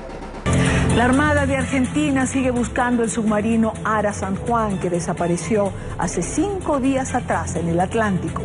Con colaboración de 8 países, equipos de rescate intentan localizar el sumergible con 44 tripulantes a bordo. Las condiciones climatológicas han dificultado los rastreos marítimos, pues en el área donde desapareció el submarino se han registrado olas de 6 a 8 metros de altura. Según la Armada Argentina, antes de desaparecer el capitán del Ara San Juan reportó fallas en las baterías, por lo cual se le ordenó regresar a Mar del Plata. Además, este lunes se conoció que las 7 comunicaciones que se detectaron el pasado sábado y que crearon confusión no provenían de este sumergible. Las comunicaciones satelitales ya saben que fueron analizados el espectro, más de 400 señales, y la empresa satelital confirmó que no eran del submarino San Juan. El buque salió a superficie y de ahí comunicó esta avería que había tenido. Por eso el comando de la Fuerza de Submarinos, que era su control en tierra, le dice que cambie la derrota y que venga para Mar del Plata. Como dijimos, en el interior del submarino hay 44 tripulantes, entre ellos Eliana Kraksik, la primera mujer submarinista de América del Sur. Soy la teniente de fragata Kraksik. Ella es la única mujer a bordo del Ara San Juan. Bueno, en el 2004 ingresé a la Armada y nos trajeron a conocer el submarino. Y desde ahí me llamó mucho la atención, me gustó, que era algo desconocido, raro. Y desde ahí decidí que iba a ser submarinista. El video fue grabado en enero de este año en el submarino Ara Salta, gemelo del Ara San Juan. Eliana Kraksik reconoció que ser la primera mujer submarinista es un desafío. Y ahora mi próximo desafío en algún momento sería poder llegar a ser comandante. También contó cómo convive con una tripulación de solo hombres. Duermo con 7 hombres más en un camarote que es cucheta, que son 4 camas de un lado y 3 del otro. Y arriba tengo, bueno, hay 3 camas más de varones y yo soy la que está, yo duermo bien abajo. Kraksik es una de las 44 personas a bordo del Ara San Juan, del que no se tiene noticias desde el pasado miércoles, cuando partió desde Ushuaia hasta Mar del Plata, ciudad a la que debía llegar en la mañana de este lunes. Según el portavoz de la Armada Argentina, la tripulación solo tendría una semana de oxígeno. Y aproximadamente hay una supervivencia de 7 días. Podría decirse que soy como una ballena indestructible, pero el tiempo también pasa para un submarino. Un spot del Ministerio de Defensa argentino muestra el sumergible de fabricación alemana restaurado en 2007. Después de una operación de 500.000 de horas de trabajo de manos argentinas, no hizo falta rezarle a ningún dios de los mares. Apenas en mayo pasado, el entonces capitán de fragata mostró las instalaciones del sumergible por dentro. Y es un barco que tiene 66 metros de eslora, 7,5 metros de manga, que sería el ancho del buque. Y su característica es ser un submarino convencional. La llamada ballena indestructible sufrió, según reportes oficiales, una avería en una de sus baterías antes de perder el contacto en la madrugada del miércoles, que tiene a los familiares de los tripulantes orando para que sus seres queridos aparezcan con vida. Hace pocos minutos, la Armada Argentina detectó un ruido en el mar. Investigan si se trata de un pedido de ayuda de este submarino. El lugar del ruido es dentro del área de operaciones. De todas maneras, es una variable objetiva, ¿está bien? Entonces hay que procesarla, corroborarla y ver de quién se trata ese ruido o de qué se trata ese ruido. Justamente lo que les puedo decir es que un ruido es un ruido en el mar y hay que estudiar, analizar con un programa especial la firma acústica de ese ruido. No sabría decirles realmente qué tipo de ruido es, no se los podría explicar. Pero ya se grabó. Sí, se grabó y ahora está siendo procesado en tierra esa información. Espero de acá a las 20 horas en el próximo reporte tratar de decirles de qué tipo de firma acústica el ruido se trata. Yo quiero, en esta parte del programa, saludar en Mar del Plata a Marcela de Rodríguez y a Claudio Rodríguez. Ellos son esposa y hermano de Hernán Rodríguez, tripulante de este submarino, 44 años, suboficial, jefe de máquinas. Gracias a ambos por estar con nosotros. Buenas tardes, muchas gracias por habernos brindado este espacio para poder comunicarnos y poder transmitir lo que se siente en este momento. Como lo decía el vocero que recién escuchamos, parece que hay un ruido. ¿Significa esto realmente una esperanza? ¿Qué elemento nuevo aporta dentro de la incertidumbre que están viviendo? Bueno, un poco como la llamada del otro día, cuando se escucharon las 7 llamadas, ahora explicaron que han escuchado un ruido, por el cual lo que tienen que hacer ahora es estudiar si ese ruido pertenece al submarino, porque cada nave tiene un ruido especial. Entonces nos explicaban que han mandado a alejar a las naves que encontraron el ruido, a alejarse de la zona para que sus motores no hagan ruido, y largar unas sonoboyas, que son unas boyas que tienen como unos oídos que pueden captar el ruido de mejor manera y la ubicación de ese ruido para poder luego descifrarla, estudiar, para ver si ese ruido pertenece al submarino San Juan, a unas 200 millas sobre el Golfo San Jorge, muy cerca o en la zona donde ellos dieron las últimas coordenadas de que estaban viajando, ¿no? Todo esto van a comenzar a hacerlo. El resultado, es decir, que se alejen los buques, que de repente haya menos interferencia, ¿el resultado de esto lo sabrán hoy?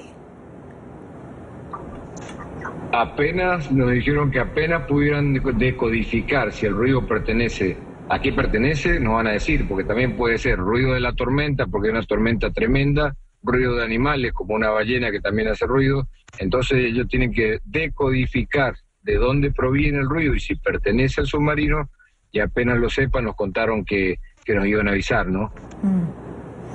Marcela, el presidente Macri se reunió con familiares en horas de la mañana. Usted estuvo allí. ¿Pudieron hacerle algún pedido particular? ¿Cómo fue este contacto?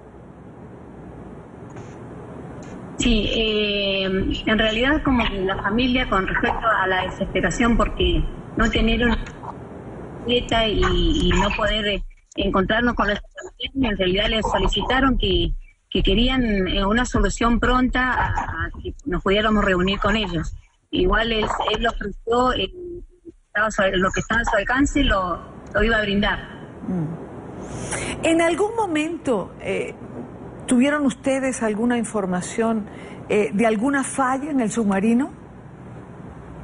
Hernán, con él hablamos el sábado, yo hablé con él, me dijo que ya salían, que había estado muy bien, que habían estado bien por el canal de Beagle y que habían estado más de 20 días trabajando, pero en ningún momento nos dijo de que venía fallando, que tenía algún problema. Por lo menos no lo conocemos nosotros, si lo conocían por ahí otras personas, pero nosotros no conocemos que haya tenido fallas para viajar, si no lo hubiésemos dicho, ¿no? Claro, claro. Marcela, ¿cuándo fue la última vez que tuvo usted comunicación con su esposo? Y con Hernán hablé el 8 de noviembre, en horario de mañana, que era cuando él volvió a navegar. ¿Y en ese momento estaba todo bien para él? Sí, en ese momento estaba todo bien, no me dijo nada, que había ningún desperfecto ni nada, y bueno, que entraba a navegar y que el día 27 de noviembre salía acá a Mar del Plata.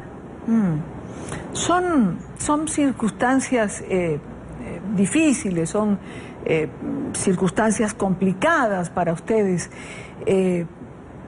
¿Piensan que hay esperanzas que pueden encontrar con vida a su familiar, a los tripulantes del submarino? Y, o sea, por nuestra parte, en cuanto a lo afectivo, es lo que más deseamos, que ellos estén con vida y es lo que queremos. Confiamos en Dios y tenemos mucha fe para que sea así. Sí, nosotros también lo que estamos haciendo es lo que nos correspondería hacer si a nosotros nos hubiese pasado algo. Hernán hubiese hecho lo mismo con nosotros. Estamos exigiendo a las autoridades que rápidamente, y a la Armada y al presidente, que rápidamente los busquen, porque es una circunstancia totalmente inusual lo que ha ocurrido. No puede ser que un submarino de 60 metros aún no tengamos rato, no sepan dónde están, no sepan nada, digo, una cosa de loco. Si bien hay una tormenta tremenda en la zona donde están, es increíble que no se lo pueda detectar de ninguna manera, ¿no? No sé si en el mundo ha pasado esto, inclusive la tragedia más trágica del Kursk se sabía dónde estaba, ¿no? Sí, sí. Hay 8 países que están prestando ayuda a la Argentina. Entendemos que la incorporación de tecnología es algo muy importante. ¿Se les ha explicado algo de esto? Bueno, le preguntamos al capitán especializado en eso, que está en submarinos, y nos explicó que hay varias fragatas, y hasta de otro país, inclusive una que se llama Protector, que es Inglaterra, que viene haciendo el viaje desde Ushuaia hasta acá, con un sistema que va barriendo con un ancho de 500 metros, vienen barriendo y vienen viendo, y más otras 2 fragatas que van haciendo lo mismo por distintos lugares, ¿no? Así que como que hay mucha tecnología que están empleando, pero la realidad es que tenemos un gran problema con el tiempo, que dicen que a partir de mañana va a mejorar, ¿no? Que eso ayudaría muchísimo para poder encontrar dónde están, ¿no? ¿Les han explicado en relación al submarino, lo relativo a víveres, a oxígeno, a lo que puedan necesitar para estar allí? Ellos llevan víveres porque supuestamente ellos cuando venían para acá por 10 días más o 15 más, siempre llevan para el doble más o el triple más para poder abastecerse, igual que con el tema del oxígeno. Quiero darle las gracias a Marcela, a Claudio, esposa y hermano de Hernán Rodríguez, uno de los tripulantes de este submarino. Les quiero agradecer por estos minutos con nosotros. Acaban de salir de la rueda de prensa, están allí en su carro, desde allí estamos hablando con ellos. De verdad, muchísimas gracias por atendernos. Bueno, muchas gracias y le pedimos al pueblo colombiano, que los debe ver seguramente a ustedes, una pequeña oración que hemos hecho con la familia, que dice: Señor, dale fortaleza a los 44 y ayuda y danos una señal para que lo podamos encontrar, porque es lo que necesitamos para que los puedan rescatar.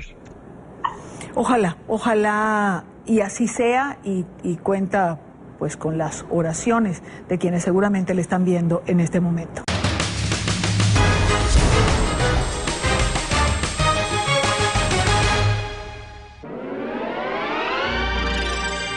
Volvemos en 2 minutos. En El Pozo sabemos que tú no dejas entrar en tu casa a cualquiera. Se necesita tiempo, confianza. Y porque cuando lo haces, ya es parte de tu vida. Solo entra quien te hace sentir bien. Quien te cuida. Quien te quiere. Quien te trae lo bueno. Por eso nos has dejado entrar en tu casa. No somos una marca más, somos uno más de la familia. Gracias. El Pozo, contigo de principio a fin.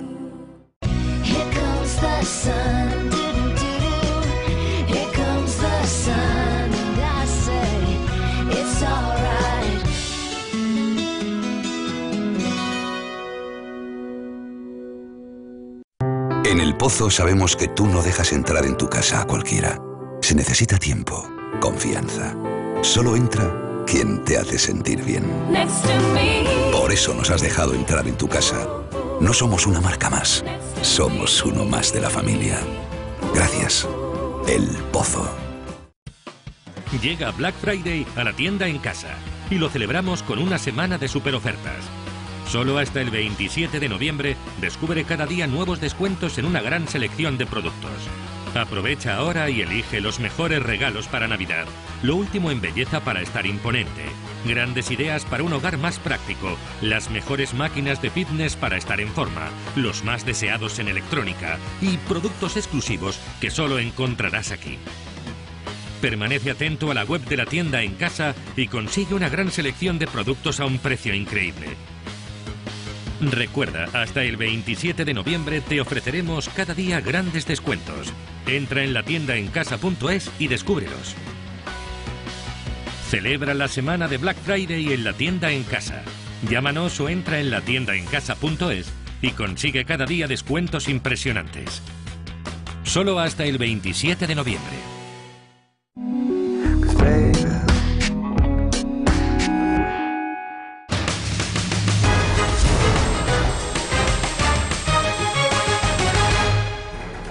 15:23, estamos de vuelta. Ahí fuera sigue el fragor, como usted podrá percibir por el sonido de su receptor. No está su televisión estropeada, tampoco nuestro sonido, es la calle.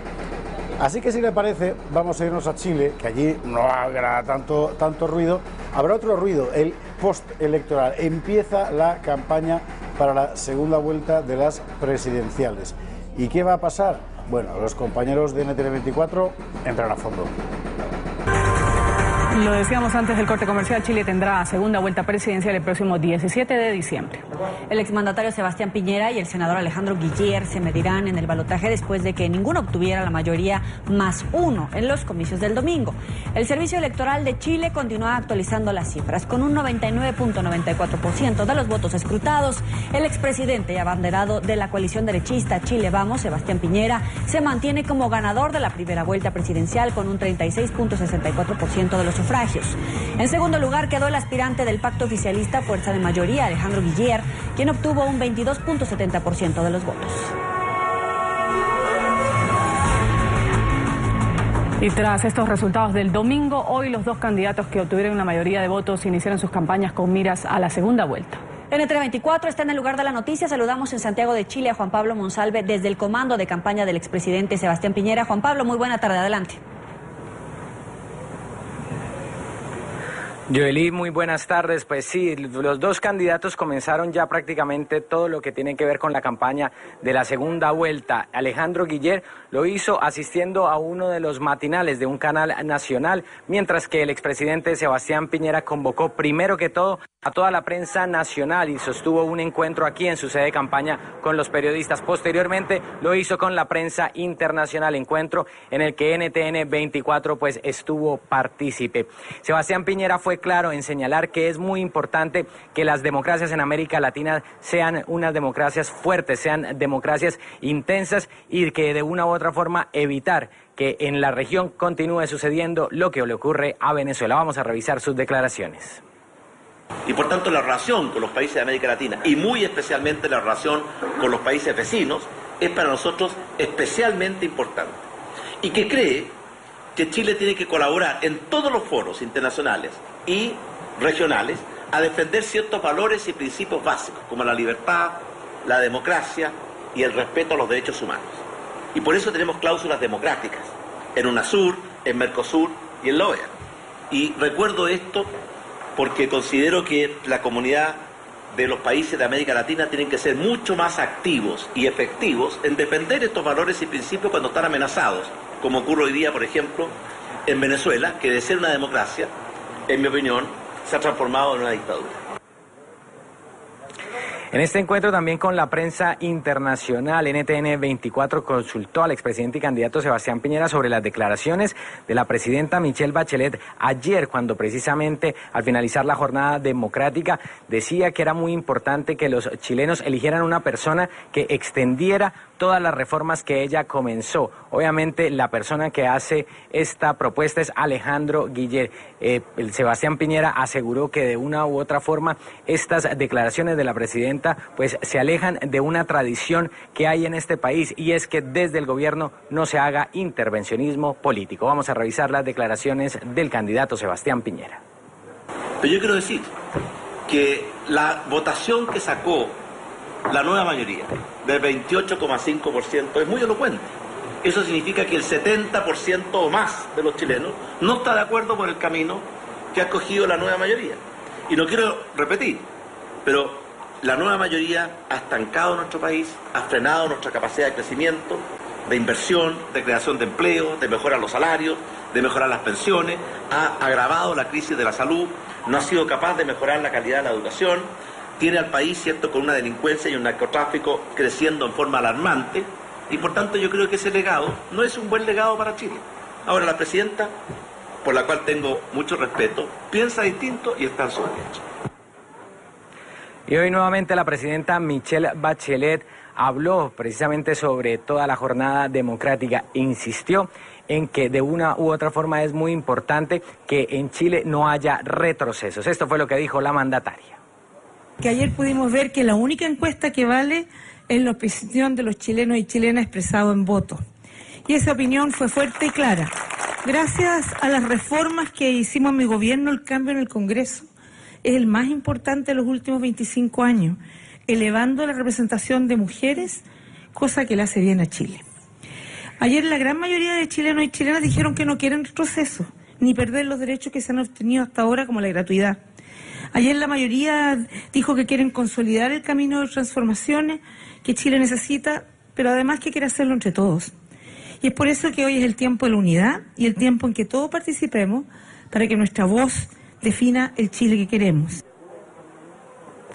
Y es que sin duda para esta segunda vuelta serán claves las alianzas políticas. La centroizquierda busca reagruparse efectivamente para enfrentar a Sebastián Piñera, que logró una importante diferencia de 14 puntos porcentuales sobre Alejandro Guillé. Sin embargo, Sebastián Piñera también pues apela a los votos de José Antonio Caz, quien alcanzó el 8% de la votación. Sin duda, el propio expresidente Sebastián Piñera y el propio candidato y senador Alejandro Guillé han reconocido que esta segunda vuelta será voto a voto.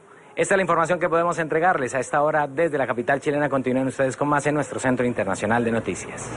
Gracias, Juan Pablo. Muy buena tarde. Y un factor que llamó la atención en los comicios de ayer en Chile fue que pese a haber ganado la primera vuelta, el candidato Sebastián Piñera logró una votación mucho menor a la esperada. Al revisar los resultados logrados por el exmandatario en primera vuelta durante las elecciones de 2009, el entonces aspirante logró el 44.05% de los votos frente a Eduardo Frei, quien alcanzó el 29.60%.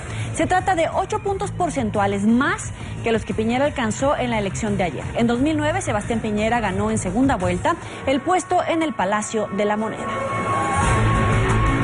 Quiero saludar a Marco Moreno, él es decano de la Facultad de Gobierno de la Universidad Central de Chile. Señor Moreno, muy buena tarde, gracias por acompañarnos.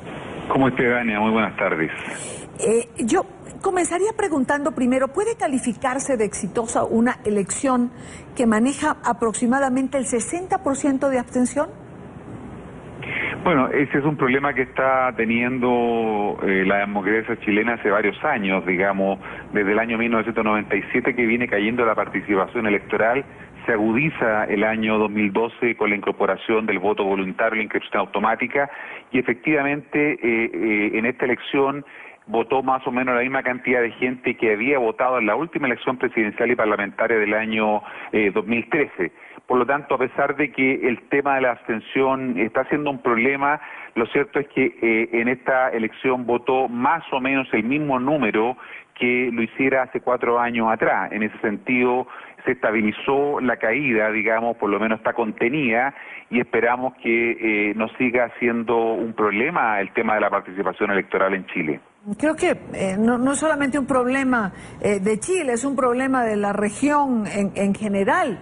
No estimular lo suficiente a la población para participar y que la población no entienda cuán importante es participar para dar legitimidad a quienes son electos a través del voto. Pero, digamos, ya dejado ese tema, señor Moreno, en esta fragmentación, sobre todo del Congreso, lo que Chile tiene por delante en relación a la gobernabilidad no pareciera verse fácil.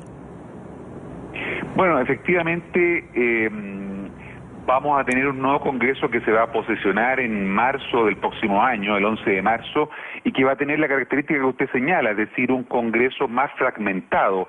Actualmente, desde el retorno a la democracia, el año 1990, el Congreso chileno había estado fuertemente influido por 2 grandes fuerzas, una coalición de centro-derecha y una coalición de centro-izquierda, la concertación de partidos por la democracia y la centro-derecha con distintas denominaciones. Eso que se mantuvo más o menos parecido hasta el año 2013, efectivamente, con un nuevo sistema electoral proporcional para elegir a los parlamentarios, va a implicar una modificación porque primero se incorporan nuevas fuerzas políticas ahora al Congreso, se renuevan muchos de los liderazgos de los parlamentarios que habían participado históricamente del Congreso, y eso supone ciertamente un desafío para el presidente que asuma la conducción del país el 11 de marzo del próximo año. Sea Sebastián Piñera o sea el senador Alejandro Guillé, igualmente, es decir, es más complejo gobernar con un Congreso en donde hay un mayor número de actores, ¿no?, que implica un desafío para lograr ciertos acuerdos cooperativos que se mantengan en el tiempo y que permitan asegurar de alguna manera el llevar adelante las políticas públicas, el aprobar reformas, el implementar y acordar leyes, y por lo tanto va a haber una carga importante en términos del manejo efectivamente de la gobernabilidad para no afectar, ¿no es cierto?, el normal funcionamiento del país. Claro. Ahora, señor Moreno, si bien Sebastián Piñera sacó menos de lo que le estaban calculando las encuestadoras, se hablaba de un 44%, llegó a un 36%. Lo cierto es que el candidato Guiller solamente alcanzó 22,70%, es decir, es una diferencia de todas maneras importante. ¿Usted cree que esto pueda cambiar para la segunda vuelta para presidente en Chile? Bueno, normalmente las segundas vueltas, lo que llamamos el balotaje, ¿no es cierto?, son una elección diferente, distinta, ¿no? Porque efectivamente hay dos candidatos, solamente se ponen en juego otro elemento en términos programáticos y en términos de correlaciones de fuerza. Yo creo que en la segunda vuelta, efectivamente, ambos candidatos tienen dificultades para poder conseguir el 50% más uno de los votos, pero creo que el mayor problema lo tiene Sebastián Piñera, el candidato de la coalición de centro-derecha, porque su espacio para crecer es muy poco. Él ya está prácticamente en el techo de su apoyo electoral. Fue lo que consiguió ahora en la primera vuelta, lo que seguramente va a mantener. Puede incrementarlo un poco más con un candidato, con el apoyo de un candidato más digamos, la derecha más conservadora, que compitió en esta elección y que alcanzó un 8% de los votos, el diputado José Antonio Kast. Va a tener que ir por esos votos, pero quizás al ir por esos votos más de la derecha, diría yo, mucho más conservadora, podría perder votos en el centro, lo que supone entonces para el expresidente Sebastián Piñera un desafío complejo. Uno podría decir que va a estar sometido a una suerte de dilema del prisionero, porque efectivamente ir por un apoyo significa dejar de tener el otro. En el caso del senador Alejandro Guiller, él tiene, si bien es cierto, una distancia mayor, porque como usted muy bien decía, está a 22, digamos, tiene 22%, y Sebastián Piñera 36%, es un margen todavía amplio, pero la ventana de oportunidades que él tiene es que él puede conquistar otros votos, como se mencionaba en la nota anterior, de un nuevo movimiento que está instalado que se llama el Frente Amplio, puede capturar los votos de la candidata demócrata cristiana que sacó el 5% en esta elección, por lo tanto, tiene más hacia dónde crecer. Dificultad y complicación que no tiene el expresidente Sebastián Piñera. Yo creo que lo podemos resumir, es decir, no todo está escrito en las elecciones de Chile en relación a los presidentes. Muchas cosas pueden pasar y digamos que en el transcurso de los próximos días las alianzas van a ser importantes. Señor Moreno, le agradezco mucho su tiempo para NTN 24. Muchas gracias a usted. Buenas tardes. Igual para usted. No todo está escrito, en efecto, y habrá que ver si el votante democristiano está ya tan domesticado en Chile que prefiere votar a los herederos de Bachelet antes que votar a una alternativa de derecha, que todo puede ser. Recordemos que en Chile la democracia cristiana forma regularmente, no coaliciones, pero sí pactos con la socialdemocracia, con lo cual cualquiera sabe, pero una cosa son los líderes y otra cosa son los votantes. Nos vamos de Chile a Brasil. ¿Por qué? Porque allí se ha celebrado el Día de la Conciencia Negra. Dicho así suena fatal, se refiere a la conciencia de los negros, la negritud, que decía Senghor. Vamos a verlo. Protestas contra el racismo, demostraciones de baile y música. De esta forma se conmemoró en Sao Paulo el Día de la Conciencia Negra. Los negros y mulatos representan más de la mitad de la población brasileña, pero son también los que más mueren, menos ganan y más sufren con el desempleo en Brasil. Desde la céntrica Avenida Paulista, cientos de personas pidieron el fin del racismo y la violencia contra los jóvenes negros en el país, una situación que se presenta constantemente en las favelas y en la periferia. El genocidio de la población negra en Brasil es muy violento y alcanza principalmente a los jóvenes, algo que denuncia el cantante Seu Jorge. En Brasil la cosa está mal, en las favelas y en la periferia están matando muchos jóvenes negros, mujeres negras, niños negros. La policía principalmente hay grupos que se organizan para esto, para matar. En el Atlas de la Violencia publicado este año se indica que una persona negra tiene el 23,5% más de probabilidad de sufrir un asesinato en comparación con ciudadanos de otras razas. Creo que el día de hoy sirve para realmente tomar conciencia de que esto está cada vez más intenso y el pueblo brasileño tiene que reaccionar. Tenemos que reaccionar con respecto a esta cuestión. Según las estadísticas divulgadas por la ONU, 7 de cada 10 personas asesinadas en Brasil son negras y cerca de 23.000 jóvenes negros mueren violentamente cada año en el país. A pesar de ser mayoría en un país de más de 200 millones de habitantes, la población negra enfrenta otras barreras. Está menos escolarizada, tiene más dificultades a la hora de conseguir un empleo y recibe salarios más bajos que los de los blancos, incluso cuando poseen el mismo grado de escolaridad.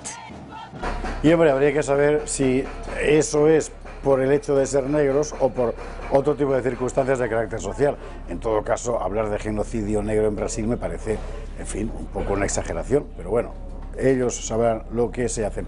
Noticia muy importante en el ámbito internacional. Hoy Irán daba por desarticulado ya al Estado Islámico en términos bélicos, hayan perdido la guerra, eso es evidente, y resulta que Assad se ha marchado a Moscú a analizar con Putin, su protector, la guerra siria precisamente. Vamos a ver cómo lo ha contado la agencia EFE. De Rusia, Vladimir Putin, y de Siria, Bashar al-Assad, se reunieron ayer en Sochi, el balneario ruso a orillas del Mar Negro, para analizar la guerra en Siria. Putin quiso apuntar la necesidad de organizar el proceso político, así como la celebración del Congreso de los Pueblos de Siria. Además, el líder ruso apuntó al terrorismo como un problema global y aseguró que la victoria definitiva sobre el Estado Islámico está aún muy lejos, a pesar de que en Siria la operación militar conjunta está llegando a su término. Destacó que a día de hoy las tropas gubernamentales sirias controlan ya más del 98% del territorio del país árabe, y a pesar de que aún hay focos de resistencia, desaparecen rápidamente los ataques de las fuerzas aeroespaciales y los aliados sirios. Bashar al-Assad, por su parte, destacó que la operación militar que lleva a cabo Rusia en su país desde hace poco más de 2 años se desarrolla muy exitosamente, un periodo en el que además han conseguido grandes logros tras la liberación de muchas zonas del yugo de los terroristas. El presidente sirio agradeció a Putin su ayuda para preservar la integridad territorial y la independencia del país y destacó el interés del gobierno sirio de impulsar el proceso político, sobre todo en esta etapa y después de haber conseguido victorias sobre los terroristas. Al término de la reunión, Putin le presentó a Assad a los miembros de la jefatura del Ministerio de Defensa y del Estado Mayor General de las Fuerzas Armadas rusas. Bueno, una guerra que termina, con toda seguridad vendrá otra. Nos quedan 10 minutos de programa y yo no querría dejar de contar ciertas cosas particularmente interesantes. Por ejemplo, ese movimiento de reivindicación policial por la igualación de salarios respecto a las policías autonómicas catalana y vasca. Hubo manifestación monstruo en Madrid este fin de semana para lo que suele ser este tipo de cosas, y ayer en nuestro informativo María Matos hablaba con el portavoz policial Ramón Cosío. Vamos a ver. Y este fin de semana miles de policías y guardias civiles han llenado el centro de Madrid para pedir la igualdad salarial con los Mossos de Escuadra. En total, 75.000 agentes han salido a las calles para exigir al Gobierno que sus sueldos no sean más bajos que los de otros cuerpos de seguridad. Antes de que se comenzase esta manifestación, el ministro del Interior ha anunciado que la equiparación comenzará a partir de los próximos presupuestos generales de 2018 del próximo año. Y vamos a abordar estas dos noticias con el portavoz policial Ramón Cosío. Señor Cosío, muy buenas noches. Hola, buenas noches. En estos últimos meses los agentes emitieron numerosas quejas a los mandos del Ministerio del Interior por el día a día en ese barco de Piolín. La retirada de este barco es un reconocimiento por parte de Interior de que no había ofrecido mejores condiciones a los policías.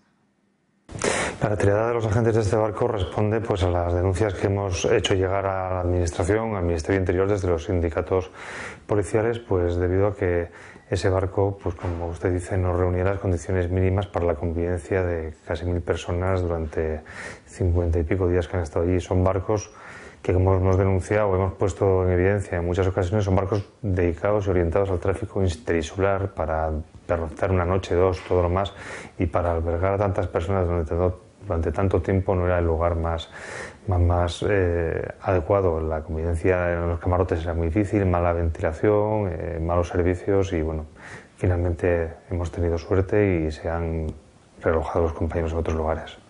¿Y van a mejorar las condiciones con este nuevo barco, con el Azurra? Esperamos que sí, esperamos que, de hecho, los compañeros que han estado conviviendo en este barco durante estos meses han estado, o durante este mes y casi 2 largos, han estado bastante mejor en el otro barco, en el Rhapsody, sin ser para nada el alojamiento adecuado, pero por lo menos garantizando unas condiciones mínimas después de alojamiento, de convivencia para ellos. ¿Y por qué ahora se trasladan muchos de los policías a hoteles? ¿Acaso es que sí se puede garantizar ahora su seguridad?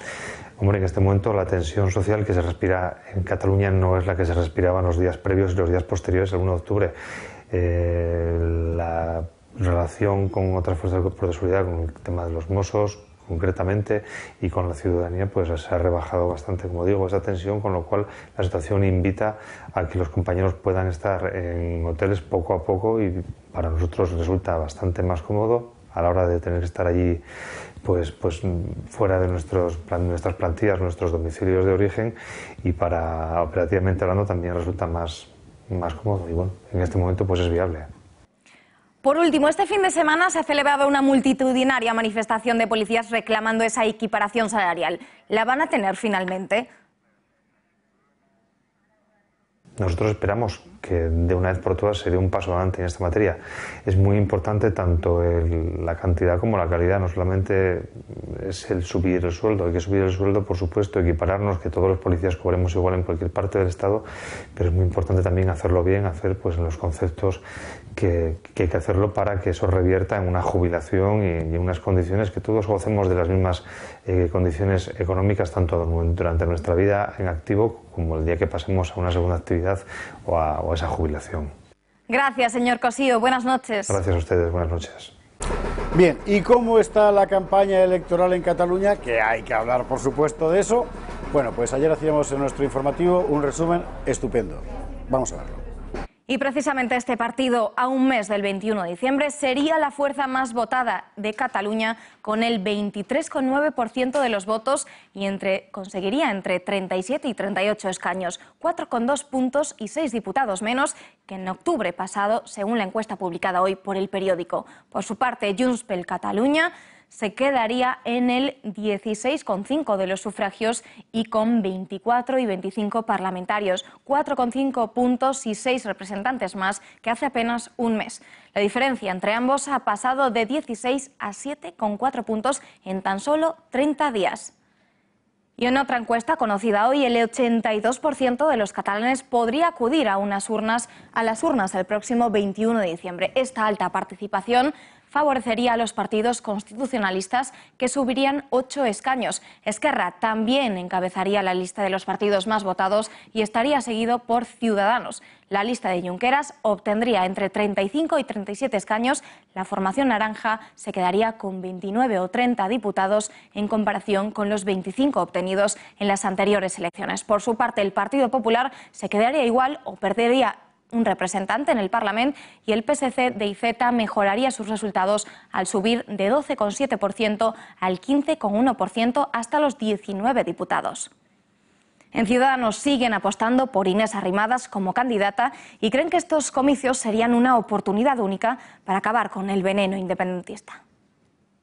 Yo quiero ser la presidenta de todos los catalanes, también de los que hoy en día quieren confiar en la independencia o quieren seguir votando opciones independentistas. A esos ciudadanos catalanes, que también les considero catalanes de primera, yo también quiero ser su presidenta y quiero trabajar por sus hijos y por sus nietos y por sus servicios públicos. Está toda Europa pendiente de qué pasa en Cataluña. ¿Y sabéis por qué? Porque, como decía el otro día Juncker, el nacionalismo es el veneno de Europa. Porque, como decía Macron el otro día, el nacionalismo es la hoguera donde puede perecer Europa. Y yo suscribo lo que dice Juncker y suscribo lo que dice Macron, y nosotros lo venimos diciendo hace mucho tiempo. Y el nacionalismo en España se llama Puigdemont, se llama Junqueras, ya no sé qué nombres de listas, lo han cambiado 1000 veces, no sé cómo se llaman, pero en todo caso les tenemos que ganar en las urnas. Hasta que no ganemos en las urnas a los nacionalistas, no acabaremos con el procés. El líder del PSOE, Pedro Sánchez, ha apelado hoy a los partidos moderados para crear una nueva España autonómica.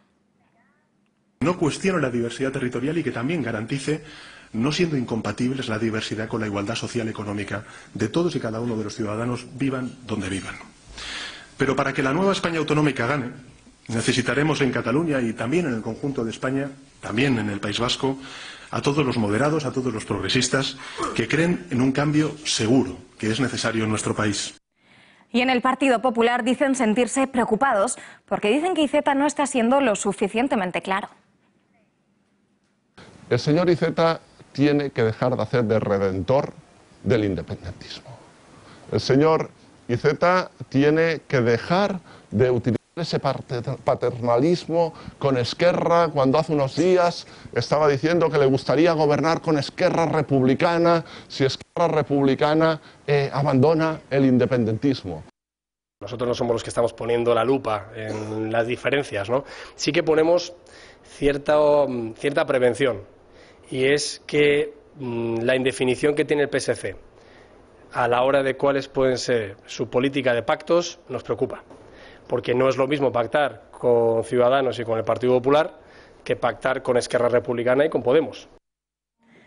El expresidente catalán José Montilla también ha hecho un llamamiento a la reconciliación en Cataluña, diciendo que ahora es el turno de los moderados, porque si no sería letal para España. Que es la hora de la sensatez, de la moderación, del seny catalán. Después de dos años de rauxa, digamos, en el que ha predominado las emociones, los sentimientos que han de estar presentes en la política, pero que no han de determinar el comportamiento político. Buenas noches, María. Efectivamente, vamos a verlo. Empezamos por Esquerra. Se ha decidido que Oriol Junqueras será cabeza de lista por Barcelona, seguido por Marta Rovira y Raúl Romeva, mientras que el exconseller de Justicia, Carles Mundó, irá en quinta posición y el de Sanidad, Toni Comí, en la séptima. La exconseller Dolors Bassa, que está en la cárcel de Alcalá-Meco, será la cabeza de lista por Girona. El politólogo Ramón Cotarelo cerrará la lista por Barcelona. Los otros consellers encarcelados, como Joaquín Forn y Meritxell Borràs, no han entrado en esta lista. Carles Puigdemont es el cabeza del partido Junts per Catalunya, seguido del que fuera presidente Jordi Sánchez en el número 2. El otro Jordi Cuixart, de Òmnium Cultural, rechazó ir en las listas de cualquier partido. El exconseller Jordi Turull será el número 4 de Junts per Catalunya y también en estas filas se encuentra Josep Rull, también encarcelado. María. Gracias, Alba, pero no te vayas porque el día de las elecciones catalanas podría suponer una de las vías estratégicas de defensa a los exconsejeros de la Generalitat. Los políticos catalanes están en la cárcel y a pesar de ello, pues pueden presentarse para conseguir ese aforamiento. ¿Cómo es esto posible, Alba Ávila? Buenas noches. Pues María, si nos fijamos en la ley orgánica, en el artículo 6.2, se fijan los criterios negativos para las personas que quieran ser elegidas en un proceso electoral. Este derecho solo se podría limitar a aquellas personas que han sido condenadas por sentencia firme a cárcel o inhabilitación. ¿Y qué dice el reglamento del Parlamento de Cataluña? Pues los artículos 23 y 24 recogen las condiciones de acceso a la condición de diputado. En estos artículos se plasma lo mismo que en la ley orgánica. Solo una sentencia firme judicial podría negar la entrada al cargo. Y a pesar de que continúen en la cárcel, tienen la opción de acogerse al artículo 93.2 del reglamento, delegar su voto a otro compañero de la mesa del Parlamento en los supuestos casos de hospitalización, enfermedad grave o incapacidad prolongada debidamente acreditadas. Eso es todo. Adiós.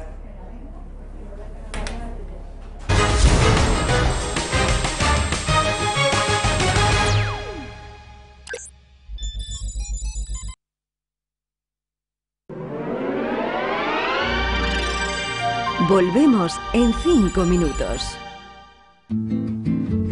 España está viviendo uno de los momentos más importantes de su historia. Tras años de adoctrinamiento, una parte de su población quiere separarse del conjunto de nuestra nación. Es por ello que en estos momentos que corren les animamos a lucir con pasión, orgullo y valentía los colores de la bandera de España. Lo pueden hacer además con suma elegancia con este pack que les ofrece Intereconomía, consistente en una corbata, un precioso pañuelo, una distinguida cartera y un bonito cinturón. No lo dude y luzca orgullosamente el tan demandado pack de España en el corazón.